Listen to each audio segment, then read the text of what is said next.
It's got to be my favorite song ever, dude. And my favorite part is where they get up and you got to clean your couch when they leave. Right. That's an empire. That boy's good. Yeah, that boy good right there. He good. He good. Got his own money. I thought it was a trash can. So what's up, fellas? What's up, bro? Money. What's up, Shaza Manelli? Shout out to Sean Newhouse, Tomball VFW, Senior Vice Commander. Shout out, sir. That shit sound important as fuck. Right? Yeah, he is. He makes decisions and shit. Boss. So he's an adult. Got it. Yeah. He is. Yeah. Got it. Makes total sense. Oh, man. Well, So I had a question for you guys. Well, actually, I got a question for Ty because that's how it works. What are you going to do when we have too many guests to put in an opening? Man, I'm going to do that. I'm going to change it up to where it does that. Yeah, so it looks like we're doing a flip book and it just everybody flips through it. Yeah, exactly. We'll have to get like 50 guests by that point. But yeah, at some point, I'm going to mix it up and DJ Royalty's going to help me out. So yeah, that'll be cool. Oh, man. I'm trying to make it through, fellas. Yeah, so Scott's not feeling too well today. Bro, Yeah. me and you both, bro. It's just like it was like in the last 2 hours. I was like, man, mine just is. I'm probably beat down because I've started the challenge, but nobody else is doing with me, you motherfuckers. What are you talking about? How do you know? Because I asked if you would have been on earlier, we would have. I was on before you were. Oh, did you actually do something today? Yeah, of course. Besides masturbate, that doesn't. I mean, that's a workout. I mean, that counts. Burn calories, dude. I don't know. Damn sure do, bro. I tried telling my wife there's a lot of ways we can burn calories together, and she's not having that shit, bro. What's up, Willis? What's going on, brother Willis? My man, David Willis. Did you guys see Julie's on there too? You see Julie? About to say more importantly, hi, David. She sent more us. Importantly, hey, Julie. Right. Yeah. She sent us a photo in Facebook Messenger before he came on that they're watching it like surround sound theater style. Right. That Yeah, that's cool. That's the only way to watch us. I can't say enough about my girl Julie, man. That's day one, man. You know what I mean? Every time. I think her and Dave are the first ones in. I think today somebody got them, but normally that's what it is. You know what I mean? Well, I mean, they were technically first in. I mean, we got I got a picture of the, when you're about to go on YouTube, it'll just show, and you're like, okay, we're just waiting. Like it was right on the TV on YouTube, just waiting to start.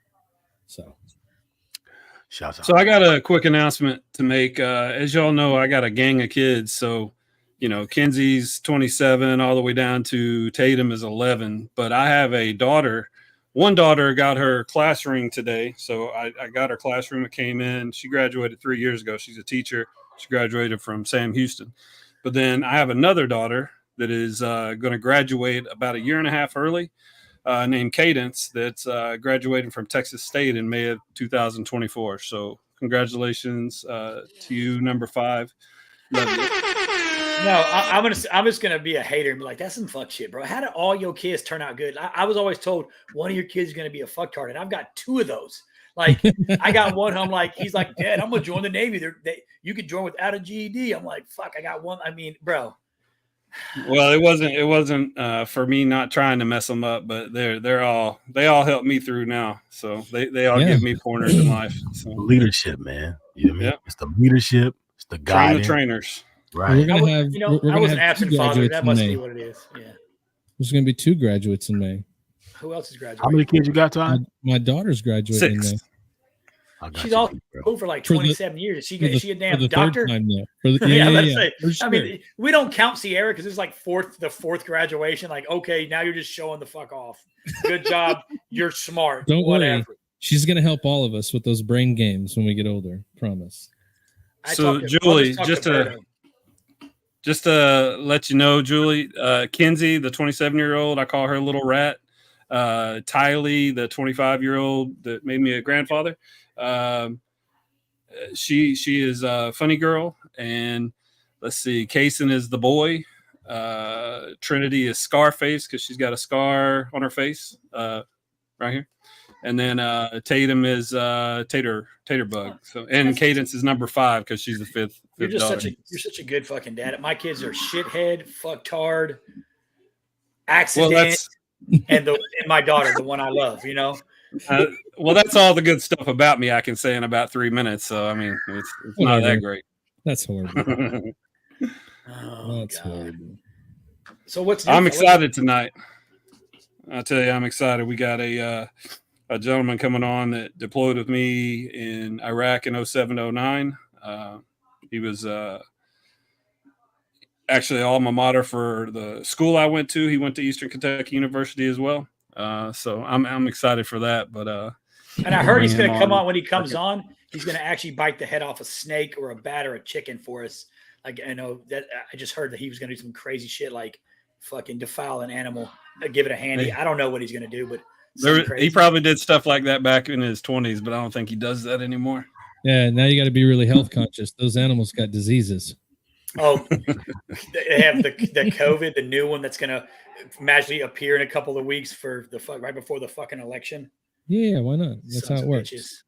That's it. That's the one. They can all be mail-in ballots. When? Yeah, for sure.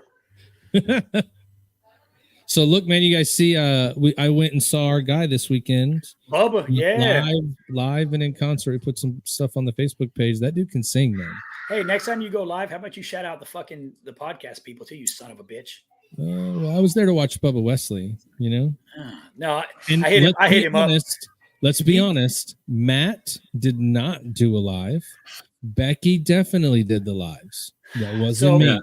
So did you see if y'all haven't, go on his Facebook, he just put out the video to his the greatest song ever, right? That's Scott's favorite song on the planet. That's mine too, bro. While I'm sitting on your face, bro. Come on. I mean, he's got a video for it. Yeah. I was like, it's not an OnlyFans. I was kind of getting excited, but it's not. It's just a video. Don't underestimate the power of maroon there, Julie. What'd you say? That's where Grace wants to go. The top of her list is law enforcement, Eastern Kentucky University. Gotcha. So that's what I wanted to do. Yep, absolutely. Nice. Well, hey, let's go ahead and bring Lieutenant Colonel. No? Yeah. I'm sorry. I'm excited. Yeah. So Lieutenant Colonel retired Phil Lenz. He, of course, went to Eastern Kentucky. He was in the 716th MP Battalion. He deployed multiple times. Did all the leadership roles from platoon leader all the way to whatever a lieutenant colonel does. I think his last post was in the provost marshal office. Hey, not a fucking thing. I don't know where he is battalion commander because we'll have to figure that out. But lieutenant colonels eat cake, we gotta bring him on now. I gotta know what the lieutenant colonel does. I know what they do. Same thing as our commanders do. Absolutely fucking nothing. Talk a bunch of shit. Eat cake. He's gonna kill me. Look, that's what Shiza Minnelli said he does. He sits in the front and he looks pretty. That's all he's got to do. He's gonna kill me. I can see him laughing at least. At least he's smiling. He hasn't. Anyway, he hasn't gone out yet. So right. Without further ado, let's bring on Phil Lenz. Yeah. Do it. I hear you guys all talking smack, man. I hear you. I'm sorry, sir. I'm sorry, sir. He said, "I'm sorry, sir." We're all retired now. Man, I tell you. What's up, fellas? How are you? Good. We are retired, Matthew, but my oath didn't end when I punched out, motherfucker. Maybe yours did. It didn't? Check your shit, mate. Check what shit? What are you talking about? You two get a room. I know, right? Goodness gracious. That's the Navy way. That's how we work. Gym for 2 days. And now they want to talk that Conor McGregor before a UFC fight. Like, what are we doing? And pre-workout shit. He's taking them down hormone pills and shit. Oh, man. So, Phil, tell us, how's it going, man? How are you doing? Going really well. I'm up here. I've got the Amish at Bay up here in Western Pennsylvania. Don't expect any issues or challenges out of them. But, I've been retired for about 21 months, give or take. And I don't miss a damn thing about the Army. So where you at, sir? Where are you at in the western side? Where you at? It's up near Newcastle, Pennsylvania, about an hour north of Pittsburgh, right up close to the Ohio border. Yeah, I did some hunting in that Pontiac area when I was in Cleveland. So I've been. I know how close you are to Pontiac. Yeah, I did some hunting the other night. When my vehicle with deer, I had to swerve and didn't hit them, but I damaged the vehicle. So always plenty of opportunities for deer up here. So. Oh my goodness. Yeah. My man. So where are you originally from, Phil? I'm from Pittsburgh, Pennsylvania, born, bred, and raised. So and if I remember correctly, you're a Steelers fan, yeah? Is there any other? Where's No, my okay. Where's my towel? Where's my towel? Just making sure. Fucking around here. Pittsburgh Steelers. Yeah, I see DJ Royalty writing that down. He's like, hey, I'm gonna get this guy. Yeah. He's like, Oh yeah, I'm I'm telling you, he's going to take notes for the duration, and then he's going to get you on the hot seat. That's for sure. So Blake, just so you know, Phil here when we were talking earlier was like, man, I don't even know what's gonna happen when that comes down. He's really worried. Oh, you should be worried. Just questions. You know what I feel like? I watched a lot of these episodes live and after the fact. DJ Royalty, I feel like an ice hockey goalie with no defense.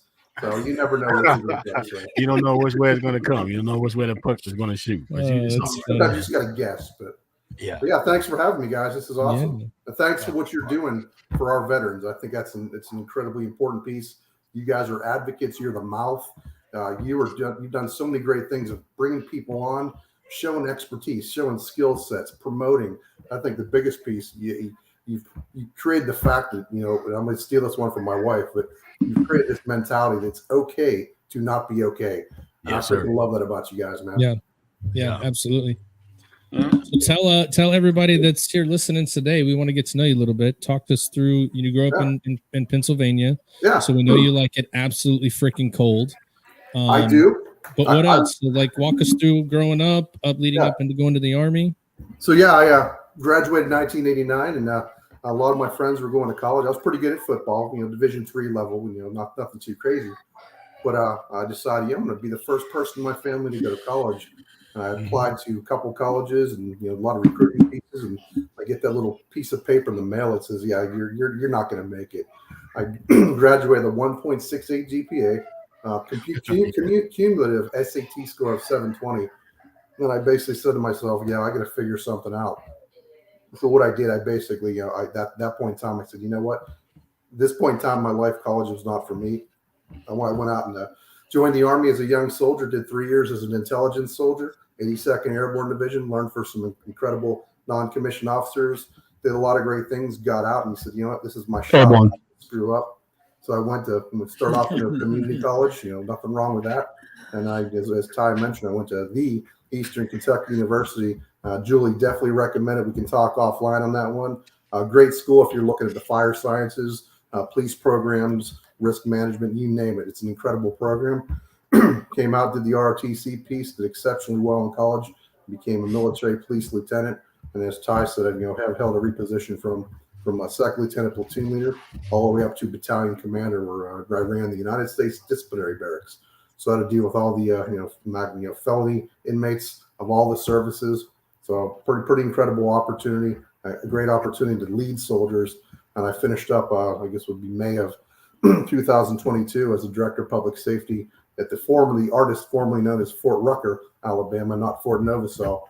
Like I said, total of 33 years. I loved every bit of it. I loved being a soldier. Love being in the military. And it's funny watching you guys. I think it's you realize that it's about that brotherhood. And I think all four of you have the market cornered on that. You're doing exceptionally well. And that to me, that's what it's about. I think the last piece with it, I met my wife in kindergarten. We went to kindergarten together. Believe it or not, I'm not sure if she's listening right now, but I got caught looking up her skirt. My man. Yeah, shout out to all the pervs. She's my best friend, incredible human being, probably one of the strongest people I know my whole life.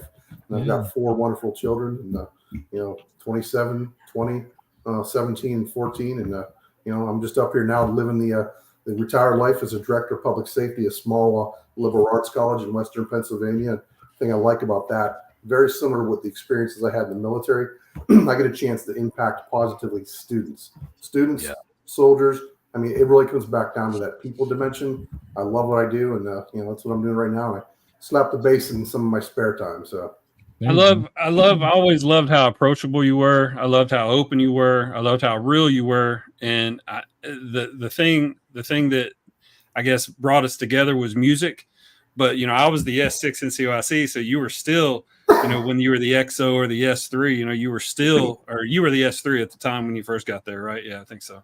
So the way that you were able to engage with senior NCOs, the young officers, your peer officers, field grades officers as well, that to me was so different than every other lieutenant colonel or field grade officer that you met, especially with MPs, because sometimes we were a little bit full of ourselves. So I really appreciate the way you were very approachable, because to me, working with the staff officers was always the best way that I knew that the job was going to get done. So thank you for that. No, thank you, Ty. I mean, that just hearing you say that, it kind of melts my heart. I get a little teary eyed. I'm still an emotional guy, but I mean, like I said, I learned from a young age. I learned from NCOs as a soldier. I learned from NCOs as a lieutenant, and all the way through my career. You just got to keep it real, and you don't need to be a jerk about things. You don't need to play the party line all the time, and we'll talk about that later. It's just about people with respect, man. We're all people, man. If you can relate to people and be yourself, that's what it's all about. So, yep, yeah, very true. Yeah, I can just tell by like the way there's certain people that when they come in the room and they're amongst other men, like you just spill out leadership, man, and you spill out like when you see you, like if I were in the Army, it's people like you that I'm drawn to, because you can you have a spirit about yourself that's just like, hey man, I'm gonna shoot you real. You might not like it. It is what it is, but at least I'm gonna tell it to you straight, and then we're gonna go on from there. So I can pick that up from you right away, man. That's a cool thing. DJ Royalty, you were so on point, and I think, like I said, that's one thing I'll talk about today in my pieces as we go on. That works. It works. It really does work. But if there's a certain point in time that every one of us, you have that cut, that tear line where it no longer works. But hey, Ty, if I could, so we were talking before when I was backstage. I love the backstage. Probably one of the coolest things. So again, I was in Afghanistan for 6 months, and I got the call. I felt like a relief pitcher. I knew it was going to happen. I got the call to go from one theater, one tough position, to Iraq, where you guys had already been there for probably, I think it was 9 months of a 15-month deployment. You talk about a kick in the ass. By far, probably one of the hardest things I ever had to do. But I figured it out. And it all comes back down to just being yourself and listening to your NCOs. There's the big theme. But I loved it. I was probably there for about 10 days, Ty. We were talking about music and Metallica and stuff. And Ty, down in his CHU's containerized housing unit for the uninitiated out there, he calls me down and says, yeah, we kind of got this band thing going on. I said, well, I play a little bass. And then we went down there, and it was pretty cool. So we walk in, and they're like, he's an officer. He can't play anything. He's a dork, probably. You were thinking that. Am I right, Ty? Oh, yeah, definitely. We go down there, and I look in. Ty's got this electronic drum set. Jerry's got a guitar with a small little amplifier. I look over, there's a bass guitar and an amplifier. I tuned up, and they said, what do you know? I said, do you know any Metallica? And Ty goes, yeah, do you know For Whom the Bell Tolls? And I said, kick it. 1, 2, dun dun dun. I started playing the part, and they're looking over at each other like, what the hell did we just find? We just finished out the existence of staph infection. Wayne Ebenreiter comes in. So that was a great time. Am I right, Ty? Absolutely. Before that, it was called Goof Nut, when it was just the three of us. Yeah. Right. And then once we actually became a band, since all of us were, 3 staff NCOs, and of course he came in to be the S3. You came in to be the S3, right? Or was it the XO? XO right. When I came back. Yeah, Ty.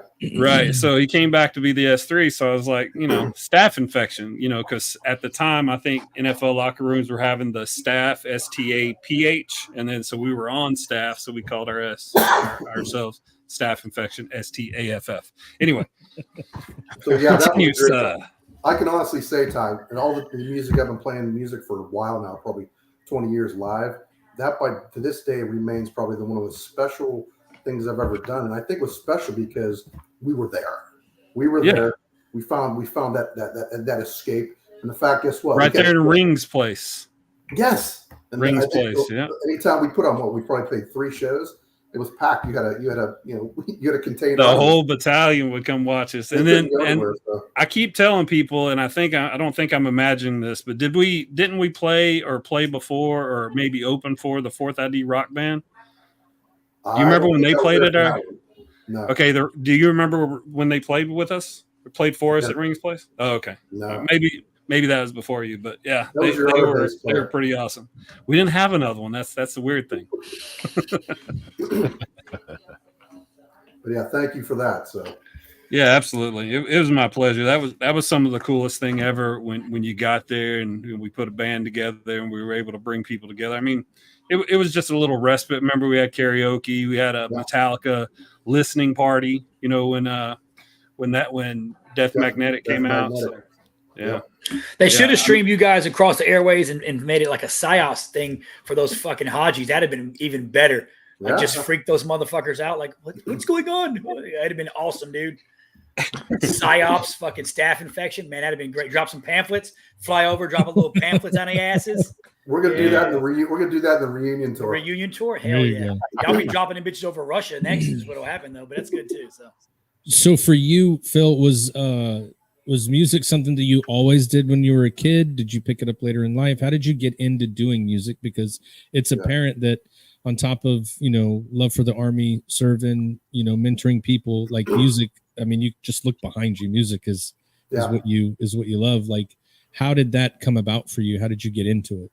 No, man, that's a great question. I think for me, it started way back. My dad, he was a DJ. He would do stuff like that. But I think for me, it was probably 1977 or 78. I found out the band Kiss. As you can tell, I'm a huge fan. It was funny, Matt, you were talking about, I wonder if Phil's going to come out with his face painted like Yeah. I didn't have enough time to do it. My wife said no, but no, she usually does my face paint. But no, I fell in love with the concept of Kiss. It was big.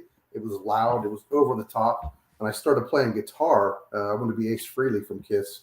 I did it for about 3 years. And I wasn't getting any better. All my parents had to do was give me a distortion pedal. I probably wouldn't have been playing. Probably wouldn't have been in the Army. And it wasn't until my senior year I actually started of college. I started playing the bass. I picked up a cheap bass guitar, started playing that, and the rest is history. But I think the biggest piece, I've always been a fan of music, everything from Black Sabbath, Led Zeppelin. But as mentioned, my dad was a DJ. And I remember he would go to these VFWs. He would play these dances. And I remember songs like bands by the Gap Band, Michael Jackson. And I would sit there. I would actually sit by the bass, the subwoofer. I loved it. Not to this day, I'm drawn to the bass. I'm drawn to this music that has a strong bass line. So I think it's always been in me. And that's something I'm truly passionate about. I'm one of those people who listen to pretty much everything, every style of music out there. And you name it, I listen to it. And if it's not good, I just won't listen to it, But I love music. So the funny thing is like I would be messing around and I like hip hop a lot. So I would be doing some kind of crazy hip hop something. And then I would go back when at the time Major Lenz got there and I'd start playing some rock. And he's like, no, go back. Play that funky stuff. Let's do some funky stuff. And we would just he can play anything. It's crazy. So nice. So we were at the I had said in the opening, we went to see one of our guests on the podcast, Bubba Wesley. He's an entertainer and a singer. He's in a band. So we went to see him. My wife and I are sitting there and watching the show. And I was like, that's probably the one thing that I wish I could do that I've never done, is do music in some form, whether it's an instrument, sing, whatever. It is very humbling to watch someone play music and then watch a whole bunch of people react to that in different ways, because it hits people in different ways. And then when you watch like videos of like these big bands and things like that, where they get on, like the one that comes to mind all the time for me is like the one where Queen went in Live Aid and he was singing back and forth with him with the day, and like that entire crowd was singing back. I'm like, that is control right there. And I just was like, I wonder what that feeling's like, to know that you're the one touching those people and making them have a great time and making that memory. That'd have been a cool thing to do. You're right. And I appreciate you guys do that. That's and I know DJ Royalty knows that as well. I mean, when you're out there, there's nothing more empowering. For one, it's kind of bad as it's self-serving. But I think you're right. When you're out there impacting people in a positive light, people are having a good time, man. That's really what it's all about. Yeah. Music brings laughter and it brings joy and it brings all those things. Yeah, it's crazy. I'll tell you what, Matt, it's never too late. I mean, it's never too late, man. Never too late. It's too late for his ass. It's too late. We can get him to play the cowbell. I tried the shit out of that cowbell. To be honest, I always need more cowbell. When I was inpatient when I went inpatient for PTSD, there was a guy who was an Air Force guy, which he tried to teach me, but I think I got like fucktard hands. I just couldn't do it. I tried and tried and tried. I was just like, I gave up. 45 days and I couldn't pick it up at all. So maybe I'll have to try like the kazoo. I can't take another thing on, actually. There's no room. Yeah. Because if you were to get into music, that's I would for sure. imagine the moment you got into music, like you said, 78, you heard Kiss, you did it. And I've heard Ty talk about music, and I know Scott with what he does. Like when you start messing with your music, nothing else exists. Like you could sit there for hours and just do that. That's not even working. That would be a problem. Absolutely. One of the fondest memories I had, man, with music, I used to work at the airport. I used to drive a shuttle bus. So I used to get on the bus and I used to write raps on the bus. So after work, we used to go to this little sports bar, and they used to have like live karaoke type of stuff. So I wrote this song, man. I've been working on it all day. So my friend Ty was like, "Hey, Scotty, go ahead up there, man, and do your song." So I was like, "Man, I don't know. I'm gonna try it out." You know what I mean? I don't know. So I get up there, man. I get the guy the CD with the instrumental on it, and he plays. I grab the microphone, and man, I start rapping. And I mean, everything came out perfect. Like it was like the perfect set. I was like in it, like I was high and low, and I was animated and everything. And when it was over, everybody was just like irate, like yeah, like they. And it's a moment, it's a feeling that you can't put into words. Like it was like a proud moment, I did it moment. I remember getting in my car driving home, and I was like, man, that feeling is something I've never felt before, but I have to get that feeling again. Like I that's exactly where I'm supposed to be. That feeling that I felt, it was exactly what I was looking for as far as fulfillment. And I always yearn for that again, but I just kind of joined the military, man, and my rapping career kind of just went out the window. But I'll never forget that feeling, man, where you know that you rocked it. Yeah. People received it, and you just feel this thing like I did that. You know what I mean? It's hard to explain it. But I'm sure never had that feeling in my life, bro. Where I crush anything, or I'm like, I'm a little jealous listening to you guys. I'm like, man, I ain't never wowed anybody. I mean, I've done the helicopter on deployment. We were in Korea. I took my pants off and helicoptered some Marines. They didn't find it funny. I felt like I killed it. They didn't think, when you're in a shower with a bunch of Marines in open bay and you're like the Navy guy, like, hey, and they don't find it. They didn't cheer me on or give me. I was high and low. They didn't do none of that shit for me, Scott. I was whipping it out. Ty, where did you find these guys, man? I don't know. Hey, that's Matt. Matt's the talent generator. We do take on special projects every once in a while. And so for some people, you got to make sure that they've got that opportunity, right? I will say that the highlight of my career, Scott, was after that all happened. I did it a couple times, and then finally, like the base XO came out, the Marine XO, and had like a fucking formation, and pretty much was like, whoever is soaping up and touching Marines in the shower and hugging people and doing all this sick shit, it needs to stop now. And everybody knew, like they didn't say my name, but everybody knew it was in the shower, like, can I wash your back? And they're like, what the fuck's wrong with you, bro? I'm like, just trying to, you missed a spot. Camaraderie, boys. Camaraderie. Government control. Yeah, they were not. Wow. Oh, and on that note, yeah, moving on. So Phil, talk to us a little bit. So I see the name that you have in the bar there, the Disruptor. Mm-hmm. I'm interested. Why did you pick that to put in the blame it on Ty. Okay. He's my hype man. That's a good start. I mean, that's funny because he really doesn't see himself as a disruptor. He sees himself as like someone that talks straight. But to me, I think the current system needs to be disrupted. So that's why I call him the disruptor. Like the stuff he's saying, the words that are coming out of his mouth are literally what the military needs to hear these days. So yeah. Right. No, the term is disruptor. Like I said, Ty kind of put it up there. I said, you know what? I don't want to be that guy. So I think it has a negative connotation. And I say that based on some of the different topics you've had. To me, the most powerful one, the most powerful session, I'm not sure if he's on, was First Sergeant Quinn really exposing himself. And that was probably the most powerful thing. He was my first sergeant too.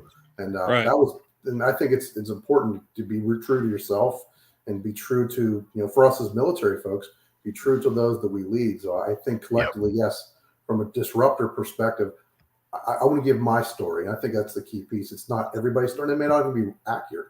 It's my stories. I think that, for at least more so from an officer perspective, I think we got it completely wrong. I think we've got it wrong. And I think that the non-commissioned officers who do the freaking 300 pounds on the bench every single day.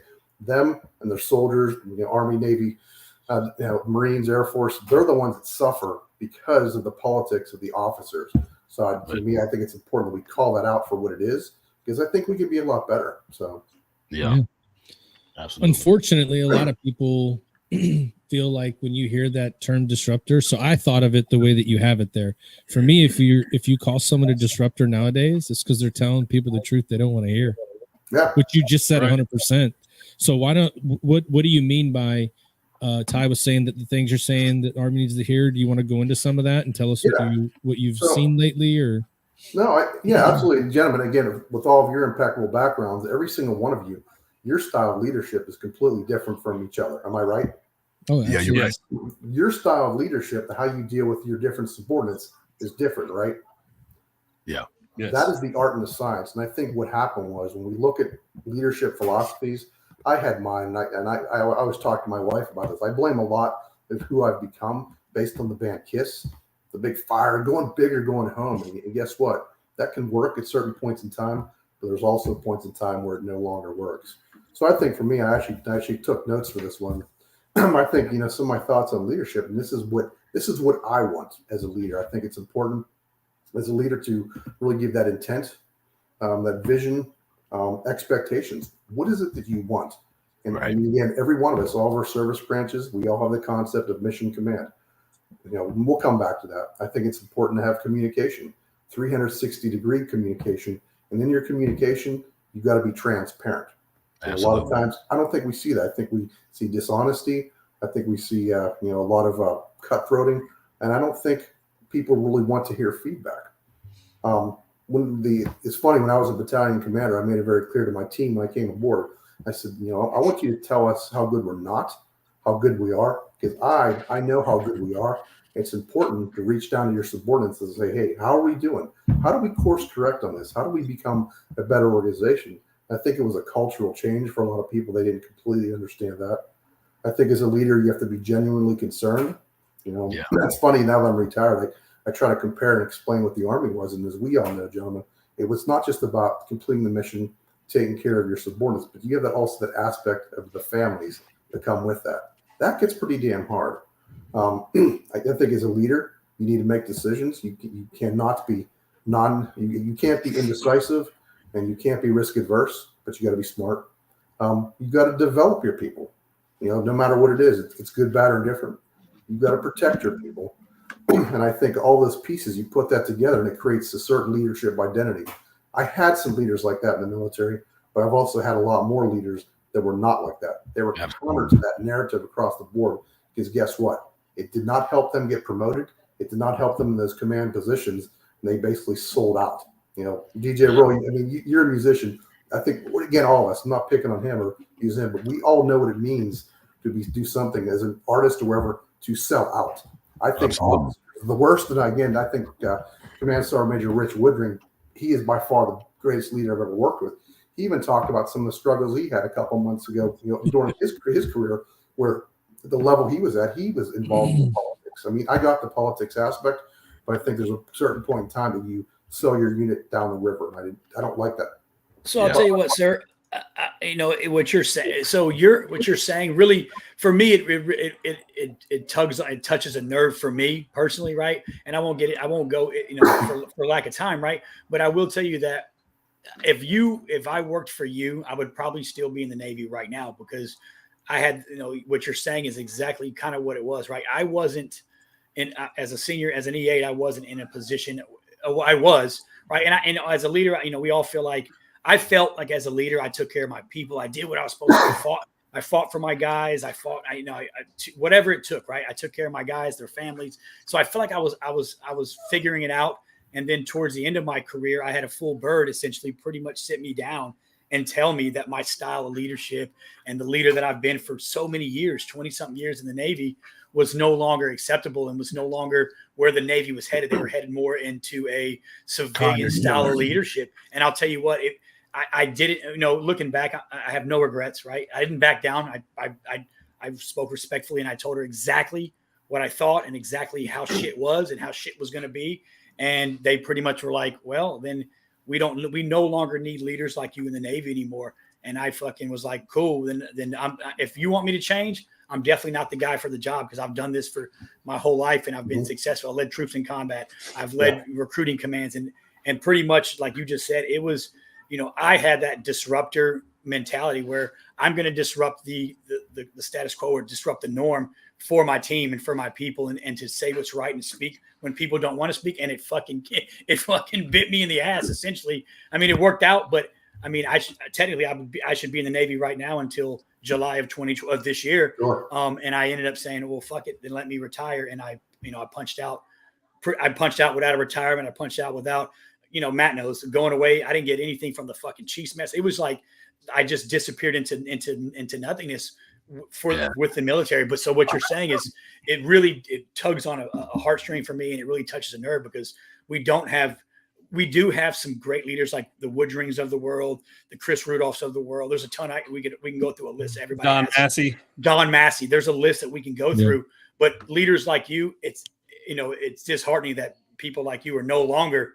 And there probably still are some, but the old school mentality, take care of people first, right? People over everything. Take care of your people, and they'll take care of you. For whatever reason, and I may not be spot on, but for me, the feeling is that's not necessarily what the military is doing now. It's more take care of yourself and get promoted and worry about your next step in your career, and don't worry about everything else. And that's just not the military I came up in. So I salute you 100% and wish I worked for somebody like you at that time. Al, you bring up a really good point. And it's funny. I can't remember who said it, but here we are. Every single one of us, we served and fought in the period of what do we call the global war on terrorism. And it was so funny because everybody talks about it. And I remember this at the battalion command course. They said, well, keep in mind that, battalion command, it's not a sprint, it's a marathon. And I'm like, what are you talking about? They said, it's important for you to go maintain the organizational tempo. And that all brief really well. But the reality is, whenever you're in those command positions, it is a sprint. You have a short amount of time to do those things, those metrics, if you will, to be successful. And I think it's important to realize that, going back to global war on terrorism, all the soldiers and NCOs and airmen, Marines, and seamen, they're out there fighting the same fight over and over and over. They're doing the same thing.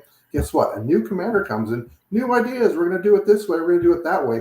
And guess what? Because those commanders, because they don't have the ability to take an appetite suppression on doing extra things, whatever it means, not just executing the mission, the unit suffers because they're trying to please their boss, their boss's boss. And we'll talk about as we go on with the evaluation system, at least in the Army. I don't know about the Navy. Same with us. It's very competitive now. And I understand why it has to be competitive. But I think what has happened, we've lost focus of that. We're all about how many points you put on the board, how many cool, wonderful things you do. And we forgot what it means to be an authentic leader, to take care of the mission, but always take care of your soldiers and families. Well, the Navy does the same thing as the Army. I feel like a lot of leadership now leads towards evaluation billets, right? I'm leading and doing something so I can put a mark on an evaluation form to make me look better, to get me promoted. And people in leadership lose focus of what's really important and what the big picture is. The big picture is you've got troops that are struggling financially. They're going through divorces because their op tempo is so high that they don't have time to take a deep breath. And we got leaders who are more concerned about what they're putting on their uniform next, my next rank, my next award. I've always said it when I was at the schoolhouse. I told people all the time, take a look at your fucking ribbons on your chest and really which ones did you fucking actually earn? Because most of them, somebody else did hard work and I, as a leader, got credit for it and it put something on my uniform, right? Like, stop doing shit for, self, right? Stop doing shit for an evaluation billet. There you go. Stop doing shit for you. It's sad, but it is the fact of the military as a whole, right? People do shit they care about getting promoted. And the worst thing I hate when leaders say is, well, when I get to that next level, I'm going to do something different. I'm going to change. No, the fuck you're not. I told my troops in the schoolhouse, you want to be humbled? Take off your fucking rank. Take off your shit and walk around this A school base where all these people are being trained and remember what it was like to be a fucking E1 again. Because you're walking around getting all the props. Hey, Chief. Good morning, Chief. Hey, sir. Good morning, sir. Take off your shit and walk around the base like you're nobody and see how you get treated. And remember what it was like when you were coming up in the game. Because if you're telling yourself, you're lying to yourself and you're saying, my next rank, I'm going to be different. My next rank, I'm going to have the ability to make a difference. Then you're fucking lying to yourself, right? I mean, it's the truth. Yeah. Well, I mean, Willis, from Homefront Syrup, just put on the thing. It's that way in the corporate world. It's that way everywhere now. But we all have to remember too, right? When we came in the military, we were on the tail end of like that Vietnam era, right? So those guys were led a certain way, right? Yeah. It was more, we're going to go do it, I guess, right?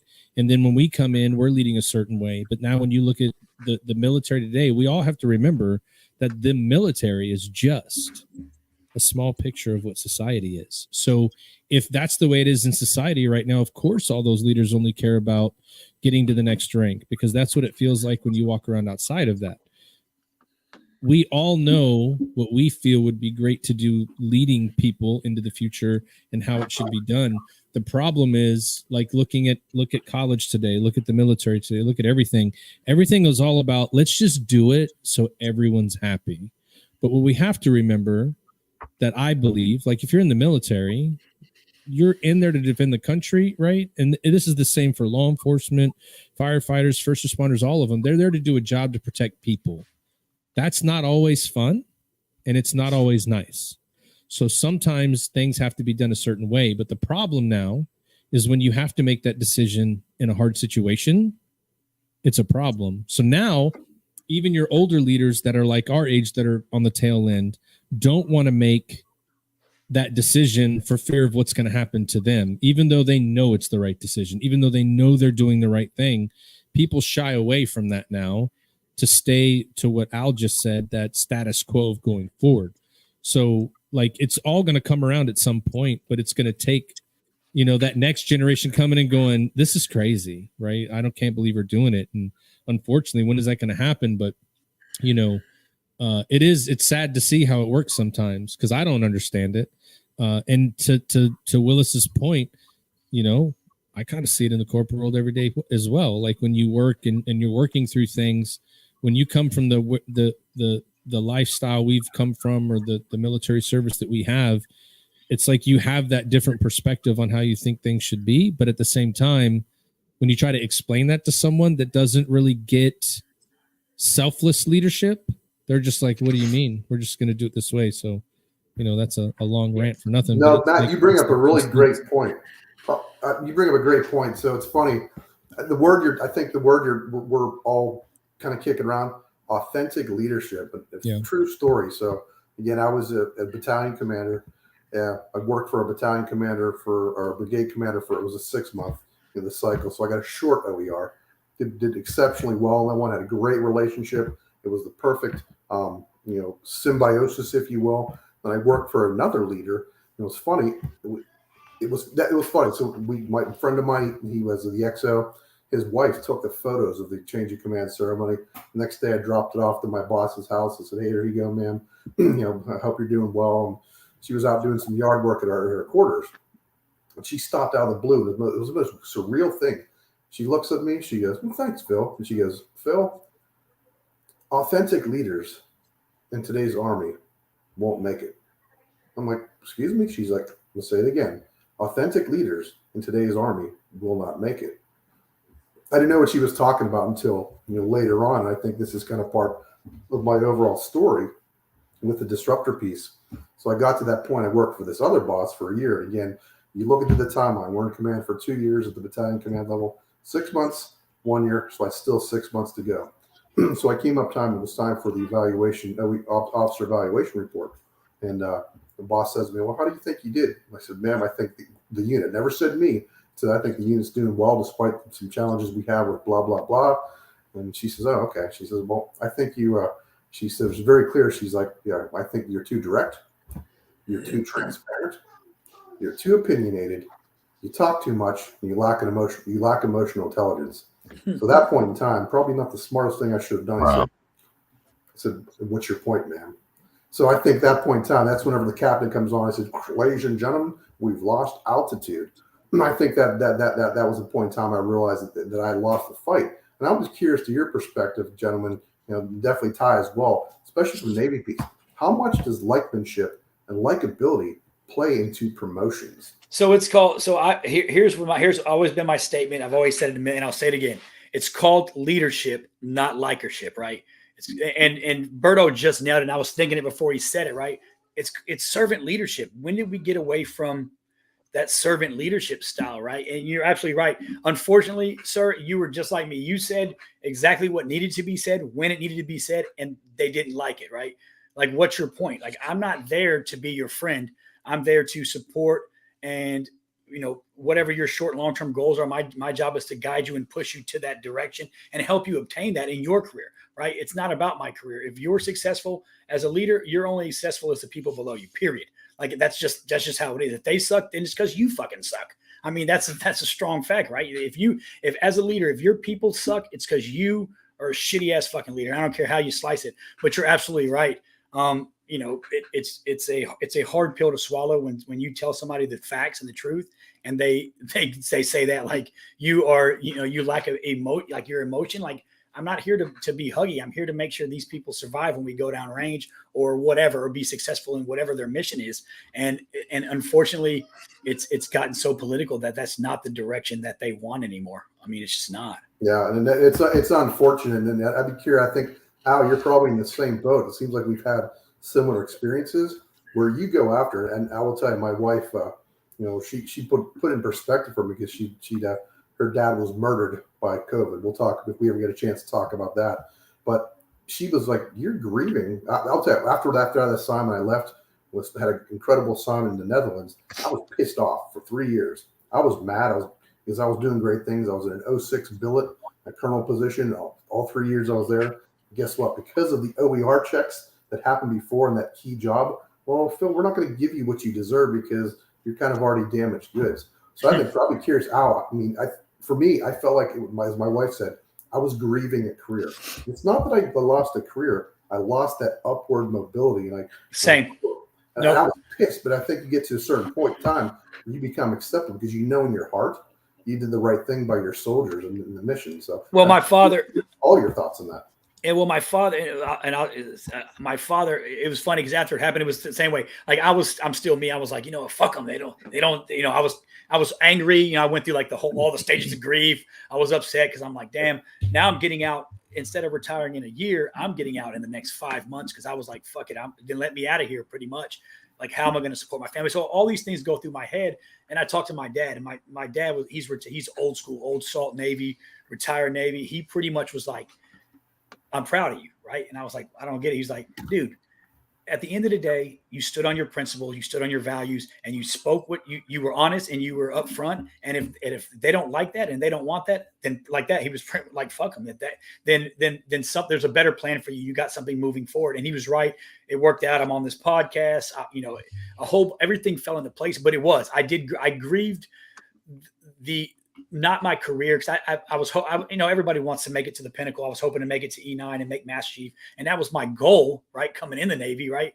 And I knew that was over, but I think I was more hurt because I felt like, as a leader, the people that I was leading, because I was in a leadership role at that time. I was running my own command, essentially me and my OIC. I felt like that I let all these guys down, all these sailors down, all these people that work for me down, because now I'm out and they're going to have to bring somebody else in. And I felt more hurt because I felt like I let my people down, and now I'm not going to be that sounding board. Me and Matt Johnson sat in ranking boards together and, bulldogged, and so now I knew that I wasn't going to be that dog in the fight anymore for my guys to get promoted and do what they do. And it was very gut wrenching. It was, like you said, I grieved what I felt like I left on the table for others. So yeah, I think that it's definitely a grief piece. And one of my great friends happens to be a command sergeant major. He like I may have said it, but he said there's always going to be that one list that your name is not on. And I think it speaks true. But I think the biggest piece, again, I know from watching all of you guys for the last 4 months, is when that happens to you, you realize you no longer have that potential to influence the Army, Navy, Air Force, Marines at a higher level. Because if you give a damn, that's 50% of the battle right there. And you obviously sit back, you look at other people, no, they got promoted. Now, like I said, it's not no woe is me thing. But I think ultimately in the end, for my piece, it was mine to lose because of my approach. I was never really in tune with my emotional intelligence and that aspect of things. And I think I stuck to my Kabbalistic attitude of, I'm doing this bad stuff. So as I look back in my career, I definitely take ownership for a lot. There's a lot of things I would probably do differently. I'll still stick to my guns and be truthful and authentic. But I think bottom line is I just didn't play the game the right way. So I think you're right, Al. It is what it is. Sir, let me interrupt you. Yeah. It would be tragic if you changed anything about your leadership style, because I'll tell you this. You are definitely a breath of fresh air on the staff of officers that we had at that time. I remember thinking that myself, and I was told I was very abrasive. So people either, I don't know if they liked me or hated me, but they appreciated what I did, or they did not like me at all, wanted to get away from me. So I knew from pretty early on with the way you were talking, because you could wax poetic with the best of them. I knew that we were going to have a good relationship on staff. So don't ever say that you would change anything. Don't ever change. Well, I mean, yeah, I wouldn't change who I was, but I think for me in the environment I was in, I would have done things differently. But it is what it is. You can't change the past. And I was talking to Ty as we were doing the run up to this thing, and I learned this back as a cadet when I was in ROTC. It's probably one of the greatest books I've ever read on leadership. It's called Once an Eagle by Anton Myrer. It's a pretty interesting book. I don't want to give too much away, but it tracks the career of two officers. One happened last name of Damon. He's the good guy. The other guy happens to have the last name of Massengill. So I'll let you all look into that piece. But they have two parallel careers, and I don't want to spoil it for it. It's a pretty thick book, but I subscribe to the Matt Damon theory. the Sam Damon theory. He had some character flaws that I don't really agree with, but I think when you look at this fictional work, it shows you about when you're a salt of the earth type of leader versus the political leader. If you're doing it, you got to ask yourself, why are you doing what you're doing? It's got to be for the right reasons. And I said, my whole career, I've been exceptionally blessed. I mean, every single way. To me, it was NCOs. I don't know if that was part of my thought process, but the NCOs were. It's a cliche, the backbone of the whole military. But man, they got it done. I learned from them. I listened from them. They always had my back.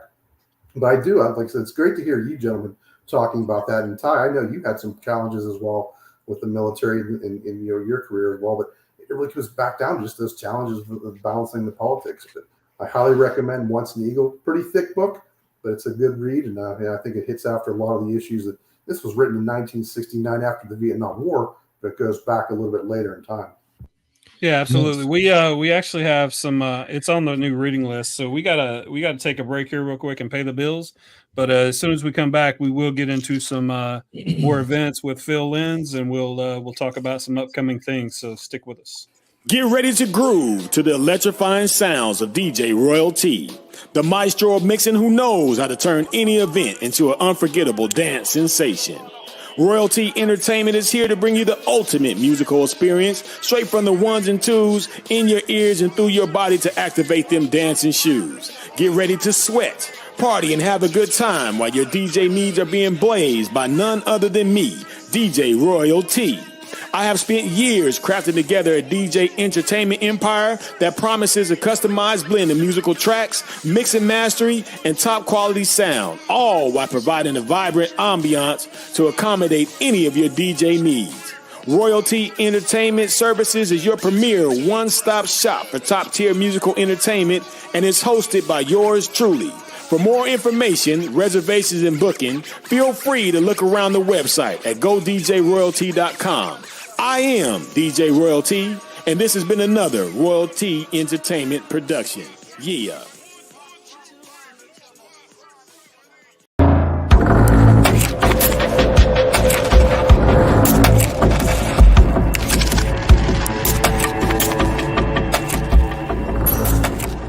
Gear up in style wearing Got Your Six apparel. Every purchase makes a difference. It's more than just clothing, it's a statement of gratitude. Upgrade without breaking the bank. Discover cost-effective, high-quality clothing made in the USA. Each shirt is handcrafted by our team in the great state of Texas and shipped for free to your front door. Got Your Six is where quality meets purpose. We're a small veteran-owned business that takes pride in the mission and the value of our products. Join us in growing a community, supporting our heroes, veterans, and first responders by wearing a custom design. I thought you'd never ask. Visit sameflagsameoath.com and use the code TRIPLETHREAT for 10% off. Follow us on all social media platforms for any upcoming releases or events, and you can reach out to us with questions anytime. We are here to support our brothers and sisters.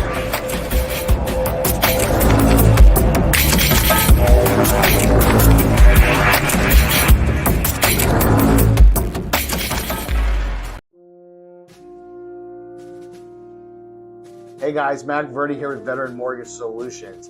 As rates are dropping, home values are going to start to go up.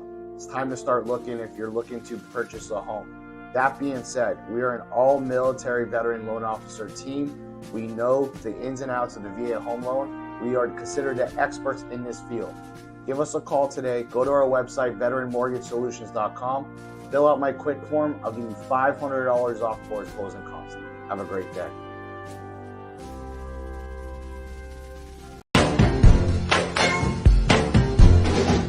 When your baby leaves you all alone and nobody calls you on the phone, don't you feel like a crying? Don't you feel like crying? Well, here I am, honey. Come on. When you're all alone in your lonely room, and there's nothing but the smell of her perfume, don't you feel like a crying? That's I dope, can't man. dance like that. Yeah, so you may wonder why I played that video. So in that video, that's just some TikTok that I saw. I really appreciate the video. But in the video, when the camera pans in, you see a bunch of old records. They're watching a movie up there. You see some pictures on the mantle of like the couple when they were young. And then it comes on around, and what you can't see in the video because I cropped it out is the mother of those children, right? Or who I think is the mother. So this is grandparents and just the love they show with each other. So shout out to the spouses for putting up with our veteran asses. We love you. And then I just want to grow old and dance with my wife when I'm 80 something years old. Not that they were 80. I think they were probably just a few years older than us. But that's what I want to do when I get old. Scott's 75. Look at it. Black don't crack, bro. That motherfucker, they probably 225 years old, bro. Them motherfuckers, hey, looking good. It's going to be Scott. One of the most Oh my God. things I picked up in that video was that the kids, right? So the kids in that video, they needed to see mom and dad dance with each other. That's important to see that love from that dynamic to be able to do that in front of them because showing affection, right? And they need to see that unconditional love, and that's what that was there, man. So that's a pretty dope video. There's so many intricacies going on. Like he gives her the eyebrows when she's walking up to him. He's like asking about the shirt, and then he looks like he's about to do some other dance, and she's about to slap him. Then they go into it like they've been doing it for their whole. It's beautiful, and I can appreciate some shit like that. So shout out to the spouses, and I love you, Sarah. Yeah, you should never be too busy to dance with the wife. Hey, speaking of old people, I see Scott gave up on the gray beard. I see you gave it up and went Mike Lowry on that ass and dyed it back black. I see what you got going on. Okay. He just shaved. That's it. The chin grows in. The chin doesn't grow in like yours, bro. Hey, I got a black stripe. Yeah, man. My beard grows to a certain point, then it starts doing this weird, funny stuff, man. I got those little real strange, scrawny hairs, and they get on my nerves. Hey, I'll do you one better, Chief Carmona. This is the book right here. Once an Eagle by Anton Meyer. It's on the reading list. So now you got something to do in Kuwait, brother. Once an Eagle by Anton Meyer. Guess they got pictures in it. Not many. Hey. They might have the audio book you can listen to. David's fucked because it's not a coloring book. He's going to be screwed. Yeah. Right. Well, he wouldn't even get past the first page if it was a coloring book. As soon as those things got opened, we're not getting past page 1. Yeah, for sure. So I will say real quick, we got a special guest in the backstage area here. I want to bring Phil the Disruptor Lenz back on, and then I want to bring on this special guest that wants to say hello to you, sir. Hey, there he is.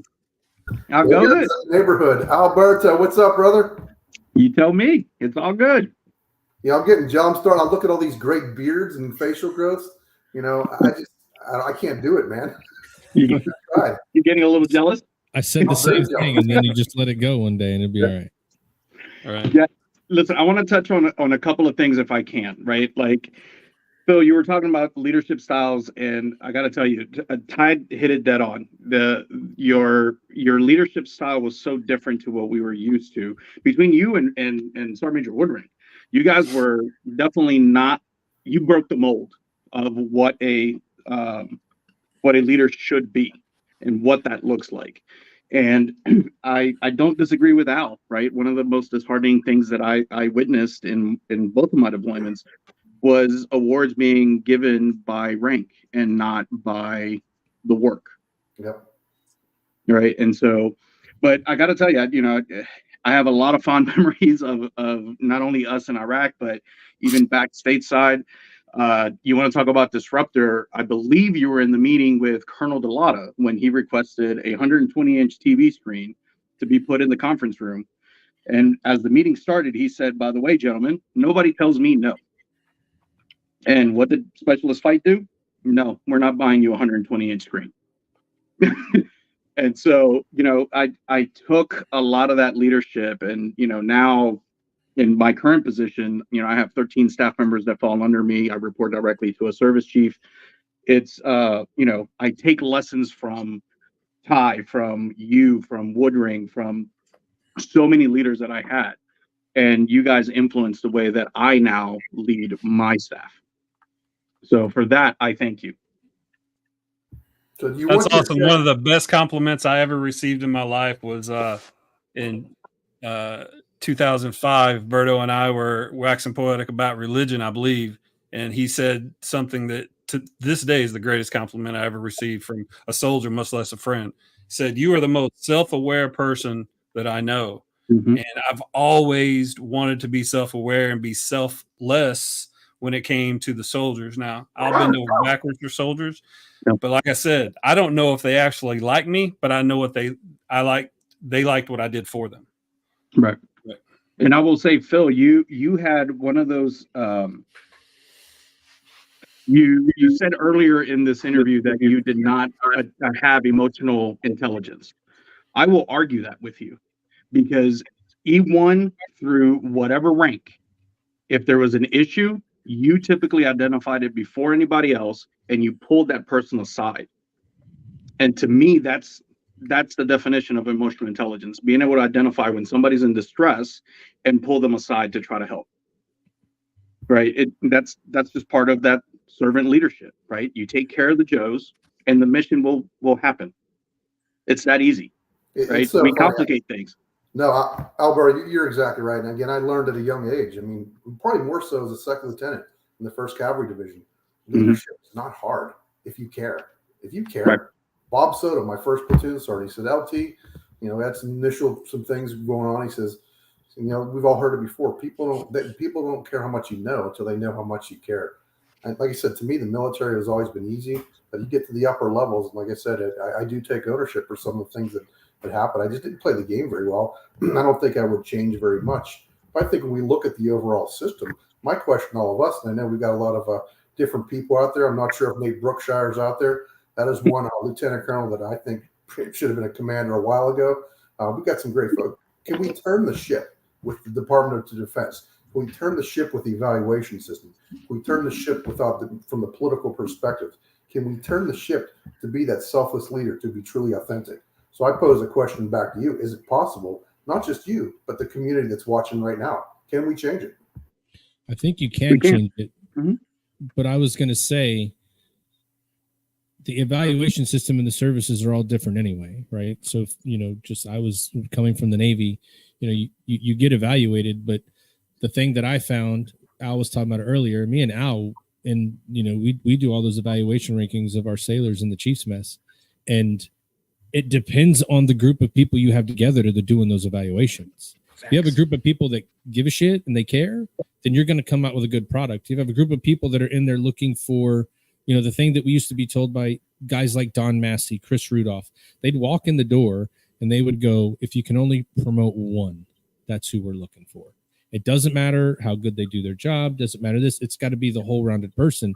But then there was other times when we would be in the room, great group of people, but everybody likes to win. And that was the problem with evaluation rankings, is because someone would come in the door and it happened all the time.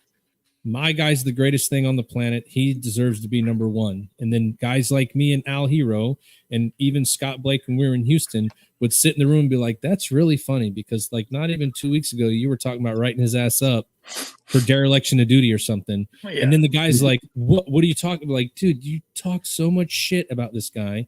And now you want him to be number one because we're in a ranking board? Like, because it matters for them, because it looks good for them to get the one guy. But here was the biggest problem though, Al. That same guy has already fed all of the people that he was going to take care of them because he's that guy. I've got that pool.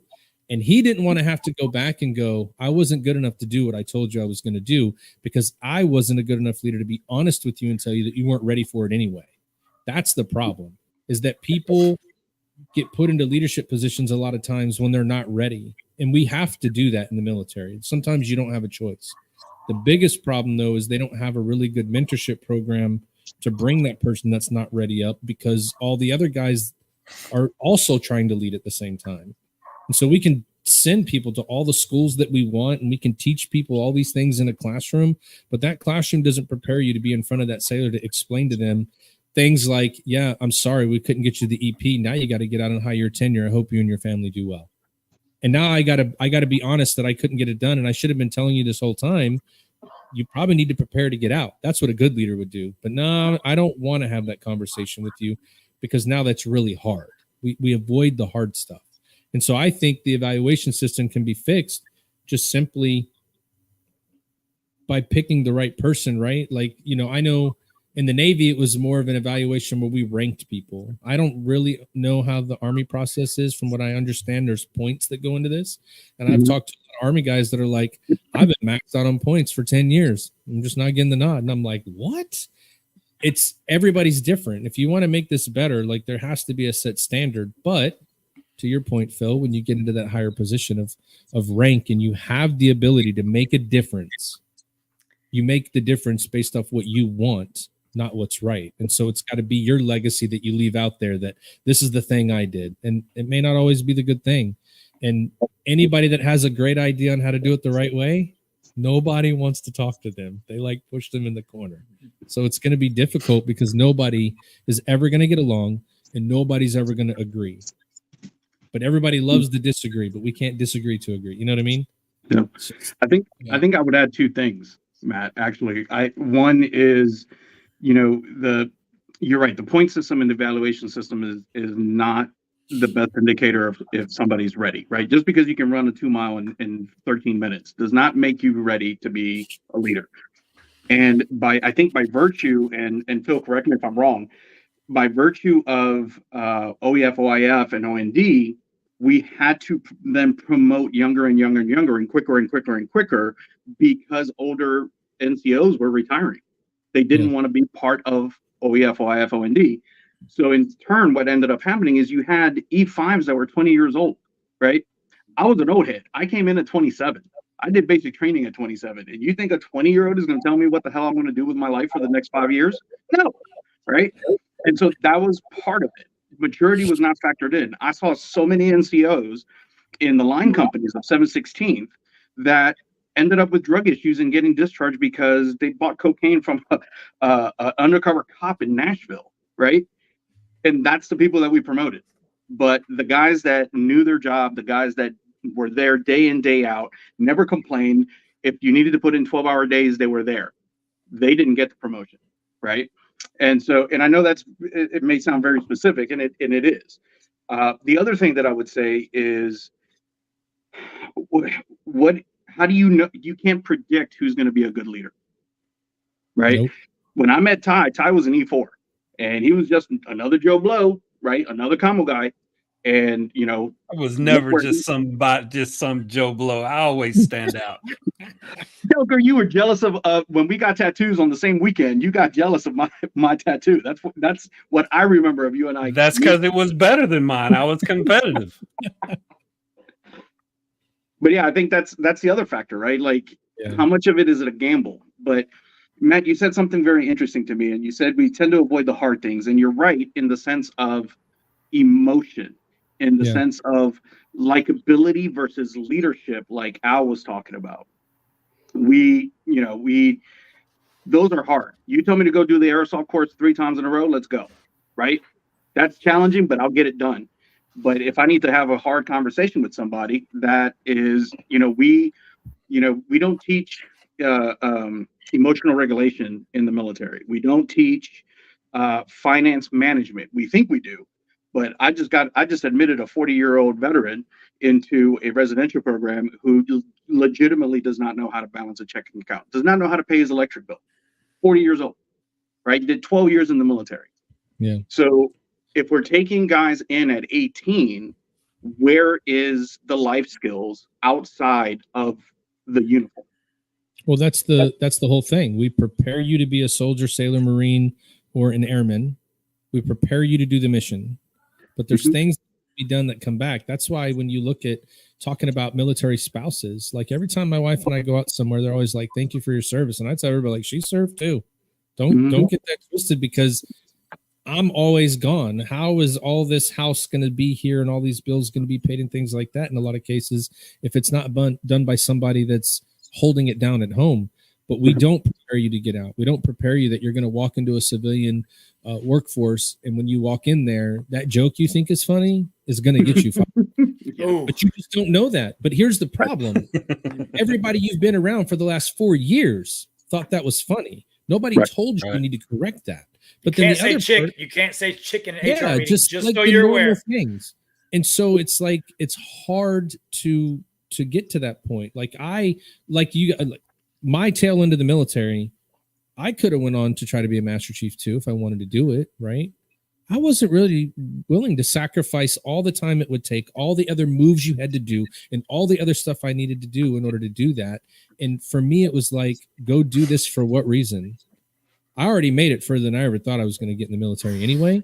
And so to retire as a Master Chief versus a Senior Chief, looking back on it, I made a good decision, because as soon as you're out, nobody cares what my rank is. Gives a fuck, bro. They don't. Like, you're now a part of the civilian world, and you got to figure it out. And the hardest part is figuring that out. But I mean, to that point too, is when you have those hard conversations, sometimes you just got to be honest with people, and people just are afraid to do that, because then they're going to have to sit there and hear about it.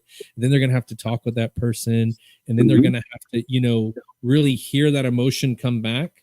And let's be completely honest. Half of us veteran guys are not ready to receive that emotion from somebody and be compassionate and kind in the way that we need to. When they're like laying it all out there, we're like, oh my God, is someone else going to walk in the room to help me? Because I can't do it. So we would rather just be nice to you and tell you what you want to hear and let you know that we're going to make it all good for you. And then when it doesn't come true, we're going to blame the officer that we work for and go, he just doesn't like you. I don't know what it is, right? Like, come on, man. Be honest. I will add. Sorry, go ahead, Phil. No, I was going to say real quick, I'd lose my train of thought in this one. So it's funny when you talk about, just the inner workings of military. I like I said, to this day, the 33 years I put in, I absolutely loved it. I do believe the one thing works very, very well within the Department of Defense. That's the SHARP program, sexual harassment. Yeah. I think that whole piece worked. And I've said this. So it was an interesting, true story, and we'll get back on tangent. So I was working at the college I work at. We had our first home football game. I'd only been there for a couple months, 3 months, just retired out of the Army. And here we are. We're playing in the football field. I guess now football players, they have warm-up music. They're playing music pipe into the stadium. The stands are up there. We got about 150 recruits up there. And I hear this music. I'm on the backside of my patrol car.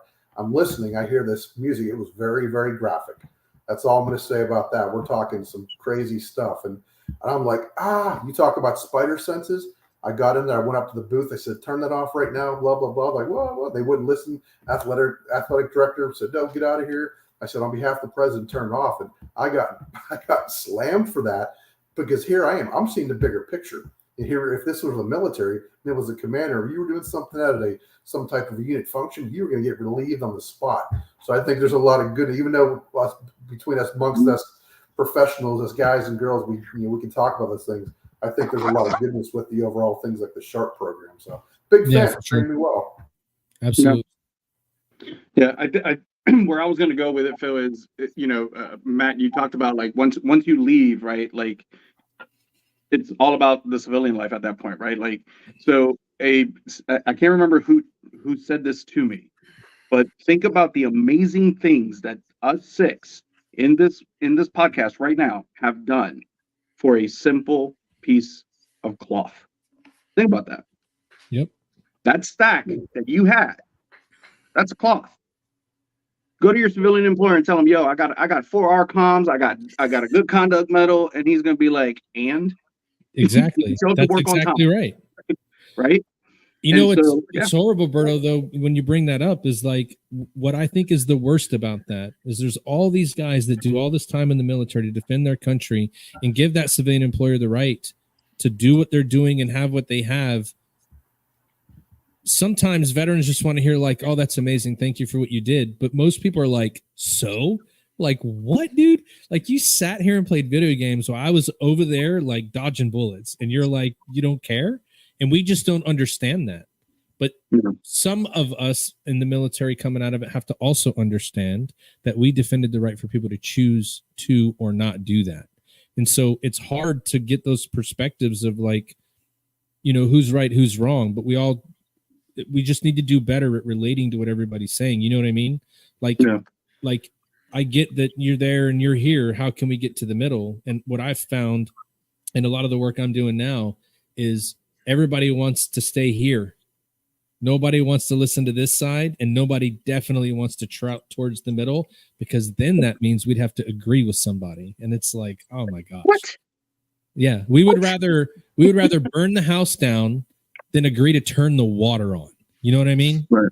It's crazy sometimes. Well, there's part of shoot, I lost the phrase that I was going to use. Sorry. But there's no, you're fine. There is a disconnect, right? And if the way I try to explain to veterans is the language that you should be using, not only in like a professional environment, but also in a civilian environment, is the same way that you would be talking to your company commander, right? You're not going to, depending on your relationship, like Nasty Nate, or Nate Brookshire, he was very upfront, and, we were able to have that relationship with him to change certain things. But guess what? When I got told that I had to go out on mission with them and the PSD team, and all of a sudden I'm hearing crap about, oh, we got to go to the cross sabers. I'm like, excuse me, I'm not a tourist. I'm a combo guy. We're going to go do the sensitive item inventory, and we're coming back. And they wanted to deviate from the mission just to go take freaking pictures. Are you kidding me? No. Yeah, that's how it works, man. That's a disruptor. I remember hearing about that whenever that happened. I mean, the commander wanted to go take a picture. So, that's crazy. Berto was like, hell no. He was the combo chief on the ground. Hell no. Damn right. No. Like, well, I will say this. You don't deviate from mission, right? That's when shit happens. That's when things go wrong. And I'm sorry that you missed your opportunity to take a fucking picture at the cross sabers. I'm sorry. That probably burned them to the core, right? It was really hot for them to have to go through that, deal with that, and then go, I couldn't get what I wanted to do. I'm really on fire about it inside. Feels like somebody was put in the hot seat in that situation. But Berto, you made it out, dude. You made it out.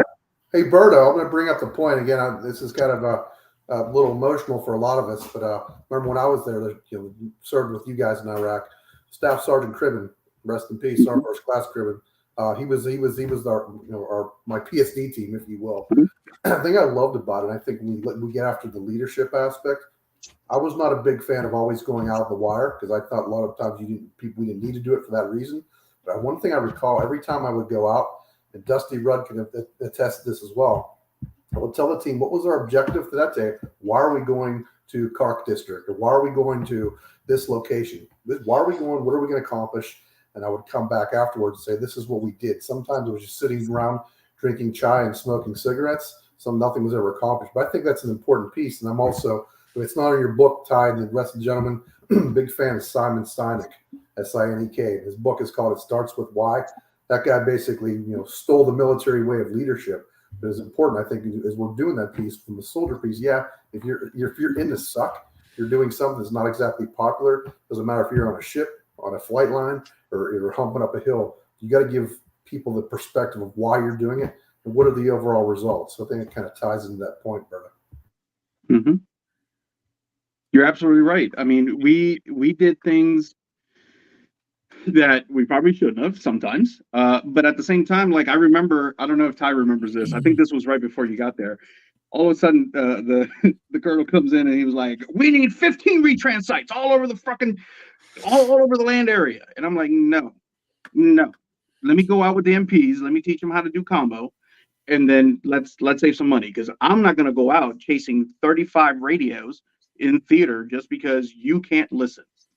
And what did we do? We went and taught them how to do super whips. We taught them how to talk over the concrete walls of the police stations and such. And guess what? Nobody had to go set up 35 retrans sites, right? We only had two, technically, if I remember correctly. 3. There was one on BBC, remember? Oh, that's right. Yeah. All right. So, hey, Berto, I really appreciate you coming on. It's not every podcast that has its own licensed clinical social worker. So thank you very much, brother, for coming on. So we will have Berto on to do the Ask Berto segment fairly soon, but he's going to work with me on how to do that. But hey, thanks, Berto. Appreciate you, brother. Absolutely. And please get my contact info from Ty. I would love to catch up with you. I'll get it to him right after this. All right. All right. Hey, it's about that time. What you think? I think so. The part of the show that has been dreaded from the beginning. Man, it's like I said before, for some of the newer folks, I got some of my family listening in. Man, I've been researching you. I'm trying to psychoanalyze you. And, man, you have got no pattern. You've got no method to your madness. So, you know what? I'm just going to go ahead and take the shot. You got to go with it, brother. You just got to go with it. Let me change my hat. You know what time it is.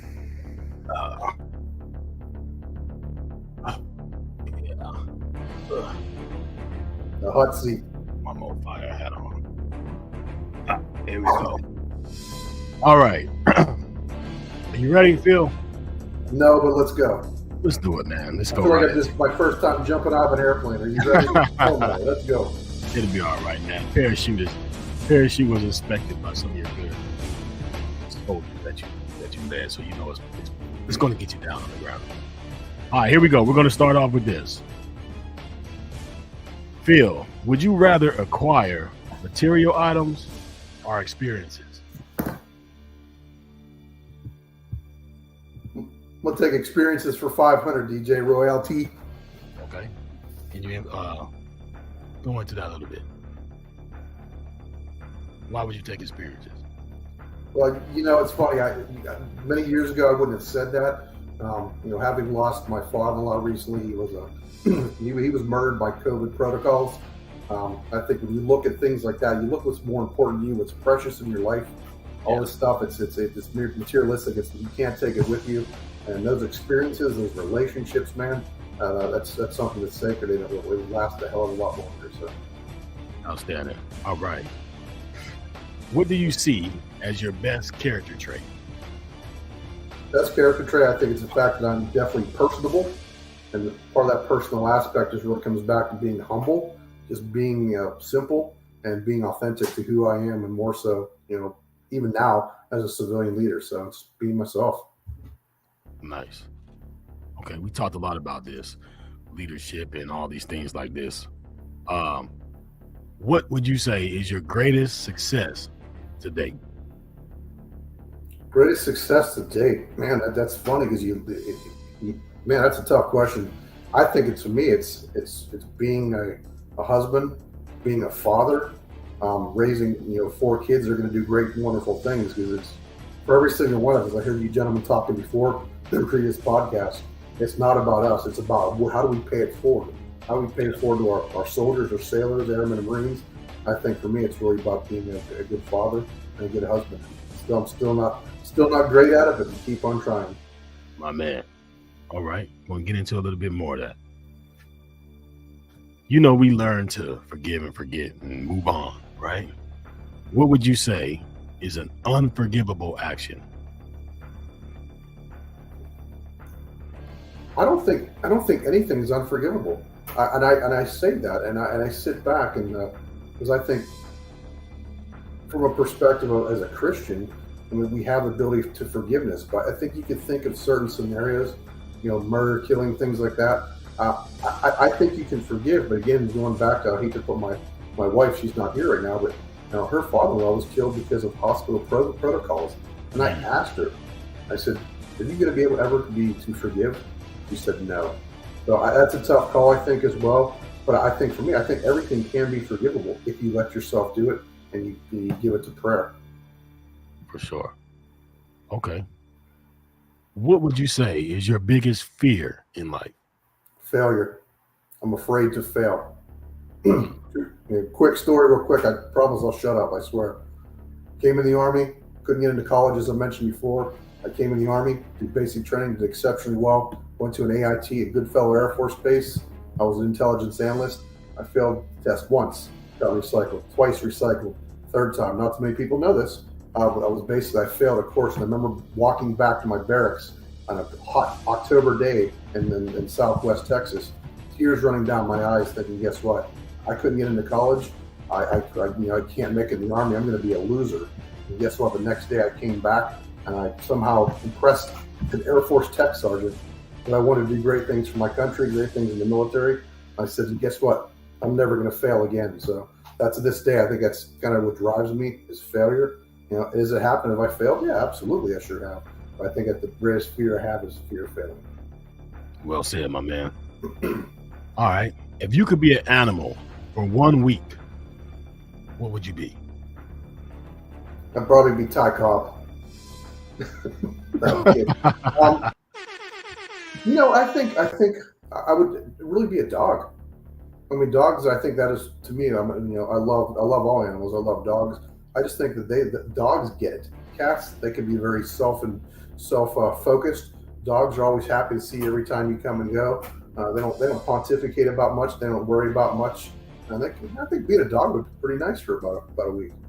Gotcha. I know one of these. I'm gonna ask you anyway. What are your top 5 rock bands of all time? Yeah, that's the rock band. That's a great question. Number 1, Black Sabbath. It's all eras. Ozzy Osbourne, Ronnie James Dio, Tony Martin, the whole piece. Number 2, Iron Maiden. 3, Clutch. Probably never heard. I was wearing the hat before. 4, Leonard Skinner. And probably 5, I got to give it to Kiss. I mean, not all their music is great for the record. I know Rich Woodring is a big Kiss fan as well. But that's probably my big top 5 right there. Gotcha. All right. What is your fondest military moment? Man, you really made me think of these ones. Yeah. I think it's all the moments tied up together. It's the fact that I put on the uniform. It's the fact that I served. It's the fact that I protected the Constitution of the United States against all enemies, foreign and domestic. I think it's a conglomeration of everything I've ever done. I mean, I don't think you can really isolate it. So I think just having the ability to serve my country as a soldier and a leader. Yeah.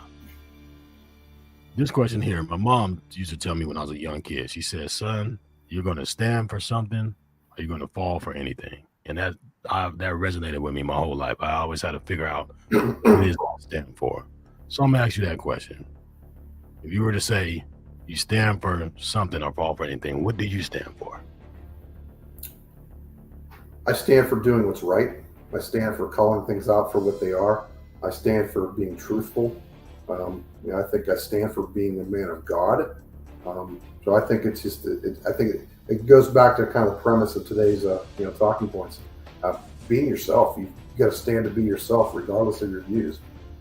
Yes, sir. All right. This one right here is important. This is for all of our listeners out here. Part of why we do what we do. question I have for you.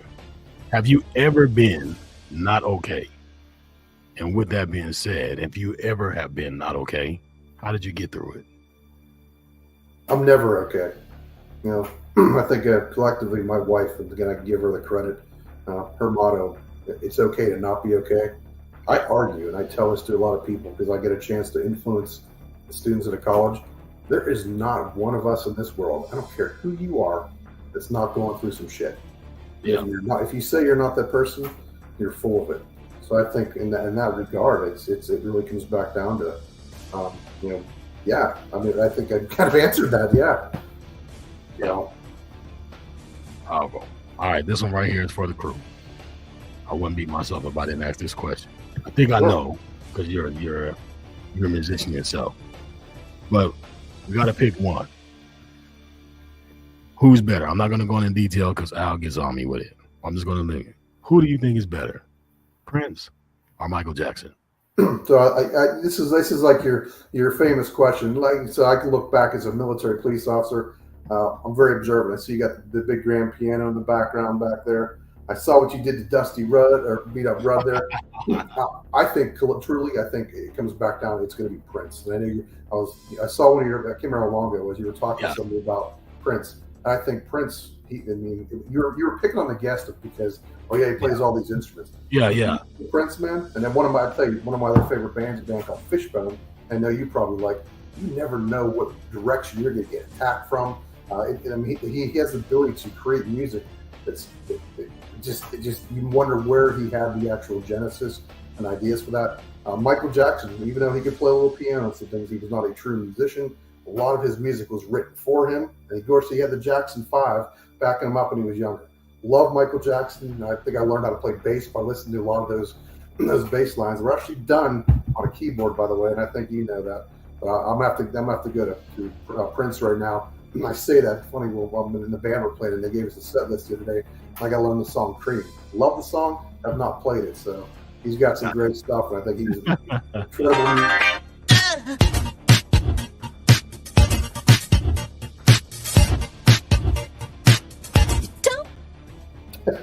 Oh man, well, there you go. You made it through the hot seat, man. You did good. All right, hey, thanks, man. Appreciate you, brother. Same to you guys. Yeah. Hey, I do want to say real quick though, I super appreciate how you let Scott down super easily on the Prince answer. Yeah, that was so caring and caressing. You didn't even give him a chance to be like, "What the?" He was like, "Oh, this guy." Well, you know what? Maybe I'm asking that question wrong. We talk the language of music, right? Yeah. But I just, I don't know how we got. I don't know how we got here. I don't know. I have never seen people react to a person like I did Michael Jackson. I'm just saying. I just never seen both ways though, right? You go to a Prince concert is great. The music's great, CDs, but the way people would pass out, you know what I mean? People would literally get carried away in an ambulance at a Michael Jackson concert just because he came out on the stage and just threw his hands up. It's more than, I don't know. When we take a look at it, real quick, I know you guys were all on the timeline, but take a look at the mainstream media forced down our throat today. It's not good.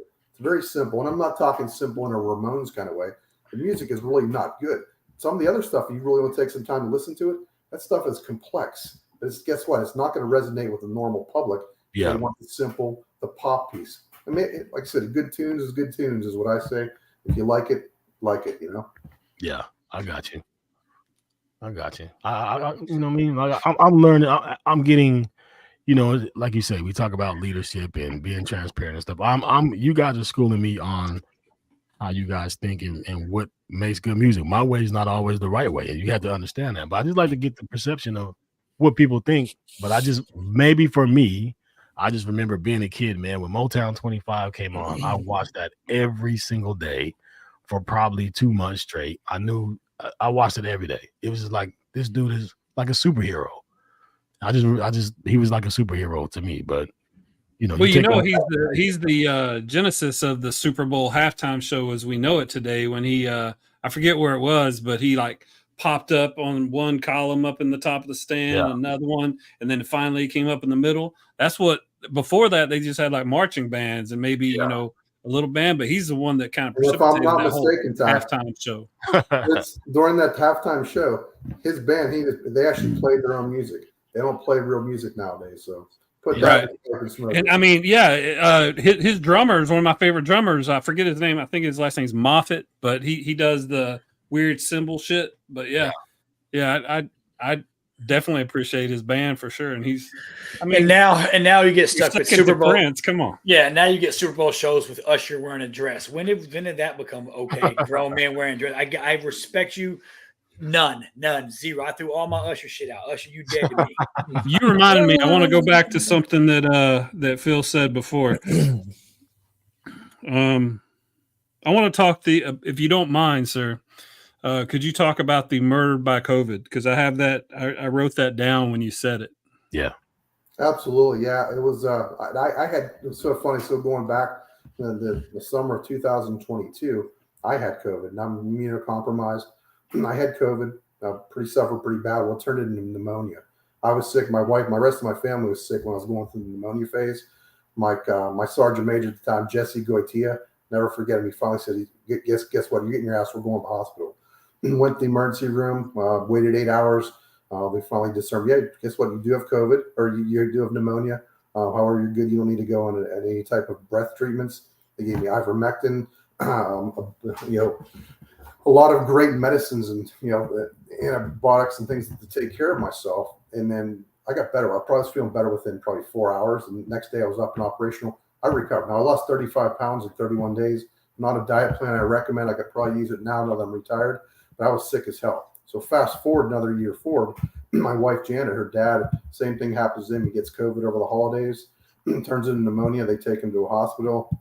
They did shit for him. They did nothing for him. They put him on a ventilator, and they basically said, "Guess what? This is your fate." And it went on for probably about 7 or 8 days. My wife flew up there. She's relentless. She went back and she tried to fight the doctors to get him like some type of medication, ivermectin. She said it worked for my husband. Guess what? All the hospitals, and this is Phil's belief and many others, because they're controlled by these protocols, they're controlled by the big pharma companies. That protocol across the board exists for a reason, because the United States of America wants people to die. If you don't have to buy into that theory, the reality is my father was murdered because of hospital protocols. So if you want, I can send you a link, Ty, in slower time. My wife did a testimonial about 4 or 5 months ago where she talked about it as part of a campaign across the board. She absolutely killed it. She's far more articulate than I am. But you take inventory of yourself. How many people died from COVID? Not many. How many people died from pneumonia because it wasn't treated? Many. So that's where we're at as a family, and it sucks. We lost a great man, and my wife is just was like John Paul Jones, or is that who it was? She's not yet begun to fight. Yeah. Damn. That's powerful, sir. That is really powerful. Yeah, man. Moment of silence for Dad, man. That's that. Yeah, and then our buddy. Sorry. Same thing happened to Wayne. That is exactly what happened, Ty. Yeah, that's where I'm getting choked up. Same thing. Yeah, thank you. That is exactly what happened. Yeah. You remember Gina McCloskey? We were with her in Iraq, one of your soldiers, right? She was calm up. Same thing happened to her dad. It's happened to hundreds of thousands of people in America, more so. Like I said, I want to bring everybody down, but we can talk more on that one. But sometimes you got to question the answers. Yeah. Yep. Very true. Very true. Well, I mean, to transition, we do have some upcoming events, and we want you to stick around for picking some of these games if you're all right with it, sir. I'm all about the Pro Bowl. All right. I wasn't going to pick the Pro Bowl. I was watching the skills challenges before we came in here for the thing tonight. So, all right. So lots of to be determined just due to weather and things like that. So check the website for all the overlanding that Project Zero's got going on. And then Matt, if you don't mind. Yeah. So, I mean, their biggest goal is to do what we talk about a lot on this podcast. They do well with the adventure getaway, shark fishing and overlanding, and a lot of people are involved in that. But one of their biggest missions this year is to help people with the mental side of things, right? When you need help, you need to talk to somebody, you need to get it out there. They're really trying to help in that arena. So anyone that could use help, it's okay to refer people, right? Sometimes they'll thank you for it later. They may be angry initially, but sometimes they just need that help. So if you or someone you know needs help, law enforcement, first responders, veterans, military members, reach out to Project Zero. They got someone that can help you out for sure. And it's anonymous, by the way. No one's going to know you're talking to them. So it's good. Yeah, absolutely. It's good that Berto actually came on. He asked me for a link, I guess, earlier today, but I'd already planned to mention Ask Berto is definitely on there. And then, sir, if you don't mind, would you mind talking about the book a little bit? I basically did the little synopsis and something that General Dempsey said, but go ahead and wax poetic about the book again, if you don't mind, sir. Absolutely. Yeah, as I mentioned before, Anton Meyer's Once an Eagle, written in 1969 or 71, right after the Vietnam War. But it goes back to World War II. Basically tells a story of America, what I feel.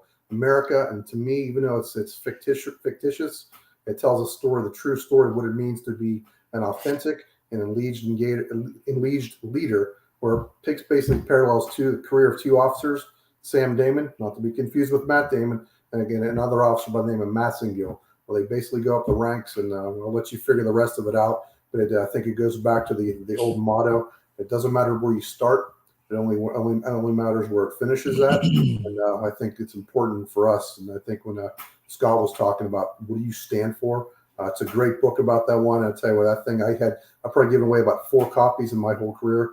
That thing's chock full of just leadership lessons. Doesn't matter what branch of the military. Leadership is leadership is leadership. Pretty big book. Damn. Definitely take a look at it. Yeah, we're going to have to put that as a reel for the book. I'll have to tag the book publishers on that one. It was excellent. All right, we did the hot seat. All right. So here is coming into the week. Matt 6-4. I was 8-2. Al's 4-7. Scott was 6-4. So here's what happened with the games last week. Chiefs won. San Francisco won. So that's what's going to be in the Super Bowl. And so I went 2-0, and everybody else went 1-1. But here's what we got now. Who is going to win the Super Bowl? You already know this. Scott's out. Why is Scott out? He picked the Super Bowl winner last week. Oh, yeah, that's right. 49ers. That's right. No, he said Baltimore was going to play San Francisco at halftime. Going to win. Okay. Yeah. But all right, so I got him down for that. Al, what you got? I don't give a shit about the NFL. So let me hold on.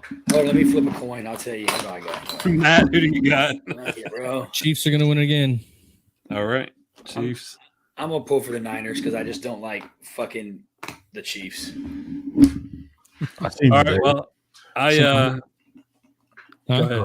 Yeah, I saw today early this morning on the news. They were saying that the Cowboys used to be America's team. Now they're thinking about the Chiefs should be America's team. I don't think there's an America's team.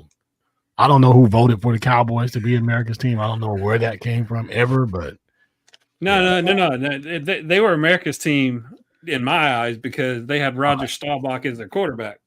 So I mean, Naval Academy. Yeah, it was in the 60s. They were Cowboys.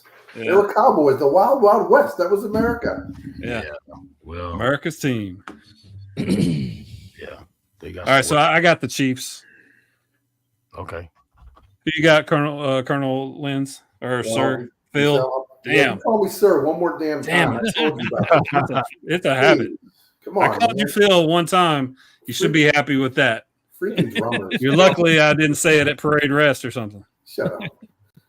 I think for me, obviously, I am from Pittsburgh, born and bred and raised. If San Francisco wins one more Super Bowl, they're going to be tied with us and New England. So we can't be having that. And because I've lived near Kansas City before, I think the Kansas City Chiefs are going to take it 24-17. Wow. Dang, he's even calling score. Look, I'm not that smart, dude. Damn. Hey, my boy Shiza on here said he's going with Mahomes too. So I loved Shiza in the beginning because me and him were in Fallujah the exact same time. So, but now I'm jumping ship. No. So what are you doing, Matt? I mean, Al, you going to San Francisco? I'm going San Fran, bro. I'm going San Fran, bro. Matt, I had a starter jacket when I had a starter jacket back in the day of San Francisco, so I'll go with San Fran. Yeah. You had a San Francisco starter jacket in Jacksonville? Yeah. No, I don't know where we were at. But I just remember having one Like I had like 4 starter jackets, but I know I had a San Francisco one. My brother had a Miami one, and so. So Scott, I'm telling you, just like last week, until you beat them, they're the champs, dude. Like you got to beat them first. Yeah. And that's crazy because Al, I know you love Georgia, but Georgia didn't get the opportunity to prove that this year, and that's kind of jacked up because I think that would end a little bit different if Georgia was in that Final Four. So they didn't get a chance to prove it. Renee. But just like with them, you know. Thank you, Renee. Until you beat them, they're the champs, man. What did Renee say? She's 49ers. Yeah. Hey, before I haven't had a chance to say it, he was talking to you guys earlier. So there's a guy on here named Joshua Hockley. He's an Army veteran. He's a musician. It's funny. He's also he's a friend of mine, but he's also my pool guy, right? He put it years and years ago when I had my pool put in. He did it, and we talked, you know, war stories and stuff, and we've kind of maintained a friendship. And he actually came on tonight, which was unprompted, but it's funny because I was in the garage talking to him about Lieutenant Commander and his band, and like, hey, he's a bass player. I was showing him pictures. He's going to come on the show. And then I told him about Ty. And then he came on. He started a band in Iraq. So yeah, shout out to my boy Josh, man. I didn't say it earlier, but I appreciate you watching and supporting us, homie. Yeah, for sure. Well, shout out to everybody. Shout out to everybody who was watching. I mean, we have people that continue to come back and watch us on Facebook and X and Spotify and all the places that we're at. You know, we together, us 4 brothers together, thought it would be good to talk about things that service members go through. Primarily, we wanted to be, you know, there to help get people through whatever it is they're going through and know that it's okay to not be okay. That's important to know. It's been great having our man Phil on today. We got some powerful information. You've seen a great leader, somebody who stands on what they believe, you know, who is authentically themselves in leadership is the reason why he's gotten so far, and the respect is always going to be there. I challenge everybody. And like Al said at one point that, you know, he was willing to give up what he was doing to keep himself.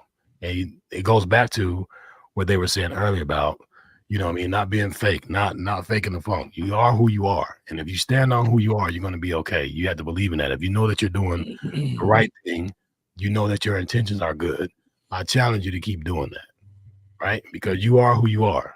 And even if you wear a mask, it's only a matter of time before somebody finds out who you really are.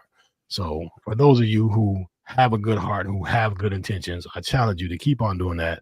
No matter what somebody says, no matter how unpopular that'll make you be, people will respect you more for being authentically yourself. So I challenge you to do that. For those of you who are feeling like you're not okay, just understand that it's okay to feel like you're not okay. But understand that if you keep pushing forward, you're going to be okay. So I said, like I always say, somebody is looking for you to be there tomorrow. I challenge you to get your ass up and be there.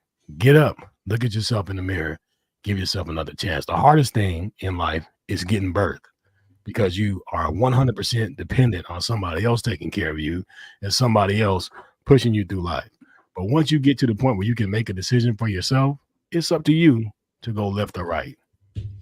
So I challenge you to keep on doing what's good. Keep on getting up, keep on fighting. If you get down, don't stay down. Get up and keep on continuing to fight. You guys are my brothers. I love you guys. Phil, you are the man. I really appreciate you coming out. We love you, man. It's my piece. I had to say that because I've been, you know, I'm here struggling, man. This cold or whatever this flu thing is taking over me. Like I'm in here burning up. But I wanted to get that out, man, because I appreciate you. There's no way that I wasn't going to show up for you guys, even being sick or not. My wife is like, you should stay your ass in the bed. But bro, I truly believe in what we do. I love you guys. This is what I motivate myself to get through the week with. So however I got to do it, I'm gonna do it. So that's my piece, man. I appreciate you guys, man. And that's my spiel for tonight. It's kind of random, but man, I just had to get it. I appreciate you. Hey, so sir, you got anything you any shout outs you want to give before we let you go? Man, Scott absolutely crushed it. That's what that is your platform. Everything he said is your platform. First of all, every single one of you, everyone that's on there, thank you for standing watch to serve our country. Doesn't matter if it was for a career, a tour, doesn't matter what it is. Thank you for your service to our great nation. I think for you guys right now, every one of us has the power to have a platform, the power to connect. I just want to thank triple threat vets, every single one of you for doing what you're doing, highlighting what veterans are doing, and most importantly, establishing that DNA helix, if you will, of support for people that may need it at some given time. So my hats are off to you guys. I salute all of you, gentlemen. Thank you so much. Yes, sir. Well said. Thank you so much, sir. All right, sir. Hey, appreciate you so much. We'll catch you on the flip side, and I'll probably be calling you tomorrow if that's okay. All right, guys. Thank you. All right. Have a good one, sir. Hey, FYI. Oh, look at that, Scott. Hey, look what you got, buddy. Renee said, "I'll take care of you when you come down." I took that as something nasty, but I don't think she did. But I will say, I'd be running off this podcast, hauling ass downstairs, and if it's not what you think and what I think it is, come back up here and get back on the podcast. You know what I'm saying? I don't know if you guys, and that makes everything better. I just want to throw it out there. You know what?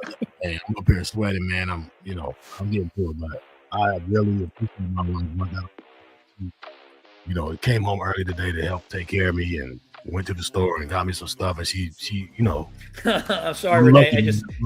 That's what I thought. I'm so sorry.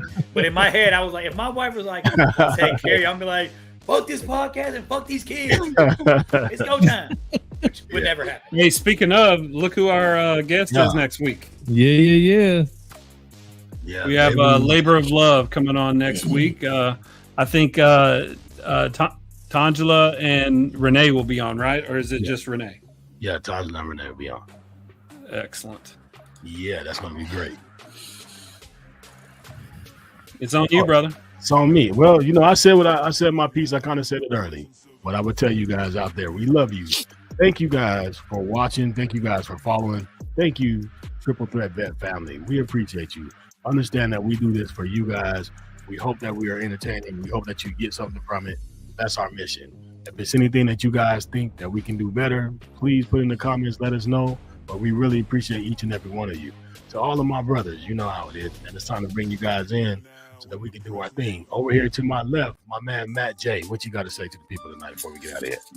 Same thing as always. Thank you for watching. We appreciate everybody, all your support. We couldn't do what we do without you guys. It's good to know that we got a support system out there and everybody's getting good things out of what we're doing. And for those people out there that are looking for t-shirts, I'm just going to keep plugging it. sameflagsameoath.com. Got some new designs in there. If you're a Mardi Gras fan, you need to go get some of that Mardi Gras stuff we just dropped. And just thank you to everybody. We appreciate it. We love you guys, and we'll see you next week. For sure. My man, our hero. You know what it is, Mr. Phenomenal. This was a phenomenal episode, and Phil Lenz is phenomenal. But I really, tonight I kind of want to plug. So I've had the honor and the privilege to be invited on David Willis's podcast, right? Home Front Sit Rep. So if you guys are following us and you watch ours and you enjoy our podcast, please do the same for his. Go on his podcast. He has some outstanding guests. He is an amazing Marine, a phenomenal father, great man. I love him. He's my brother. I just want to plug his podcast too, because he does us a service every time he airs and talks about us. But the guy's show is absolutely phenomenal, right? So support the Homefront Sit Rep. They're doing some amazing things for the veteran community as well. And like I always say, ask the hard question. David put it in there earlier. Make sure you're asking the hard question. We'll ask the follow-up questions, but check on somebody. Pick the phone up, just call and just conversate and chat with your brothers and sisters and make sure everybody's doing good. And sometimes it doesn't have to be like we were saying, like you got to call and say, hey, are you okay? Because that sounds fucking weird. So don't do that, right? But just call and chat it up and talk some shit and, crack a joke and let them know you love them and you're thinking about them. And again, right? Don't sweat the petty stuff. Pet that sweaty stuff. I know Scott's sweaty right now. I'll pet you later, my brother. But no, I love you guys. Thank you for tuning in and watching. Yeah, and I'll piggyback on that to my man David and Julie. Dave reached out to me to check on me and my family the other day. He's a man of his word. Got a great podcast. I tell you guys to go on there and watch that. And I appreciate you, brother, for checking in. Always. You and Julie, you guys are awesome in my eyes. You know that already. To my man, Mr. Wax Poetic himself, my brother. Ty Cobb, what you got for us, bro? I do got some things today. So I want to congratulate my daughter, Cadence McKenna. She's going to graduate about a year and a half early from Texas State. So Cadence is going to graduate May 2024. And this is the part that I'll probably say pretty fast because it's been weighing on me all day. I didn't tell anybody because I didn't want to bring anybody else down. But today is would have been my mother's 70th birthday. She passed away in 2007. Wow. She died of Brugada syndrome, but happy heavenly birthday, Mommy Dearest. I always called her Mommy Dearest because we had a warped sense of humor. So here, I'll just give you an update online because I want to say it out loud. Kenzie's doing great. She is a woman of God. She absolutely loves God. Tylee's a teacher, and she's got a beautiful grandson. Or she has a beautiful son. I have a grandson. You're a great grandson. I'm sorry, I'm messing this up. Let me slow down. Your grandson, Kaysen, is a Zen master. I love that dude. He can make it through any situation. Trinity is a beautiful dancer. As I said, Cadence is about to graduate and become a journalist. She's already got job interviews going on. And then Tatum, who, of course, you never met, he's doing great things in his school, and he wants to be a pilot. So I love you, Mama, and my brother's got me. And as you can see, these are some of the pictures of my mom. She was a registered nurse. We love watching movies together, and we love talking. So love you, Mom, and we'll talk to you soon. Happy heavenly birthday, Mom. I know you're shining down your light on Brother Ty, and I know you're proud of what you created, because we definitely are. To all you, again, hey, man. It's never going to be too bad. It's going to be okay. I'll tell you what. I'll make you a deal. You come back and see us next week. No matter how hard it is, if you think it's hard right now, we're just going to get through this week. Come back next week and we're going to talk about it. All right? So if you're going through something right now and you feel it's tough, I want you to hold on until next week. Matter of fact, call me if you want to. We'll talk about it. I want to motivate you to get through the next week. Can't give up. You've come too far to give up now. So I tell you to keep on moving. I love you guys, man. This is another episode of the Triple Threat Vet Podcast. I'm your man, DJ Royalty. It's been an honor and a pleasure to serve my country and to serve you guys on this here podcast. And until next week, let your next day be your best day. I'm DJ Royalty. I'm out.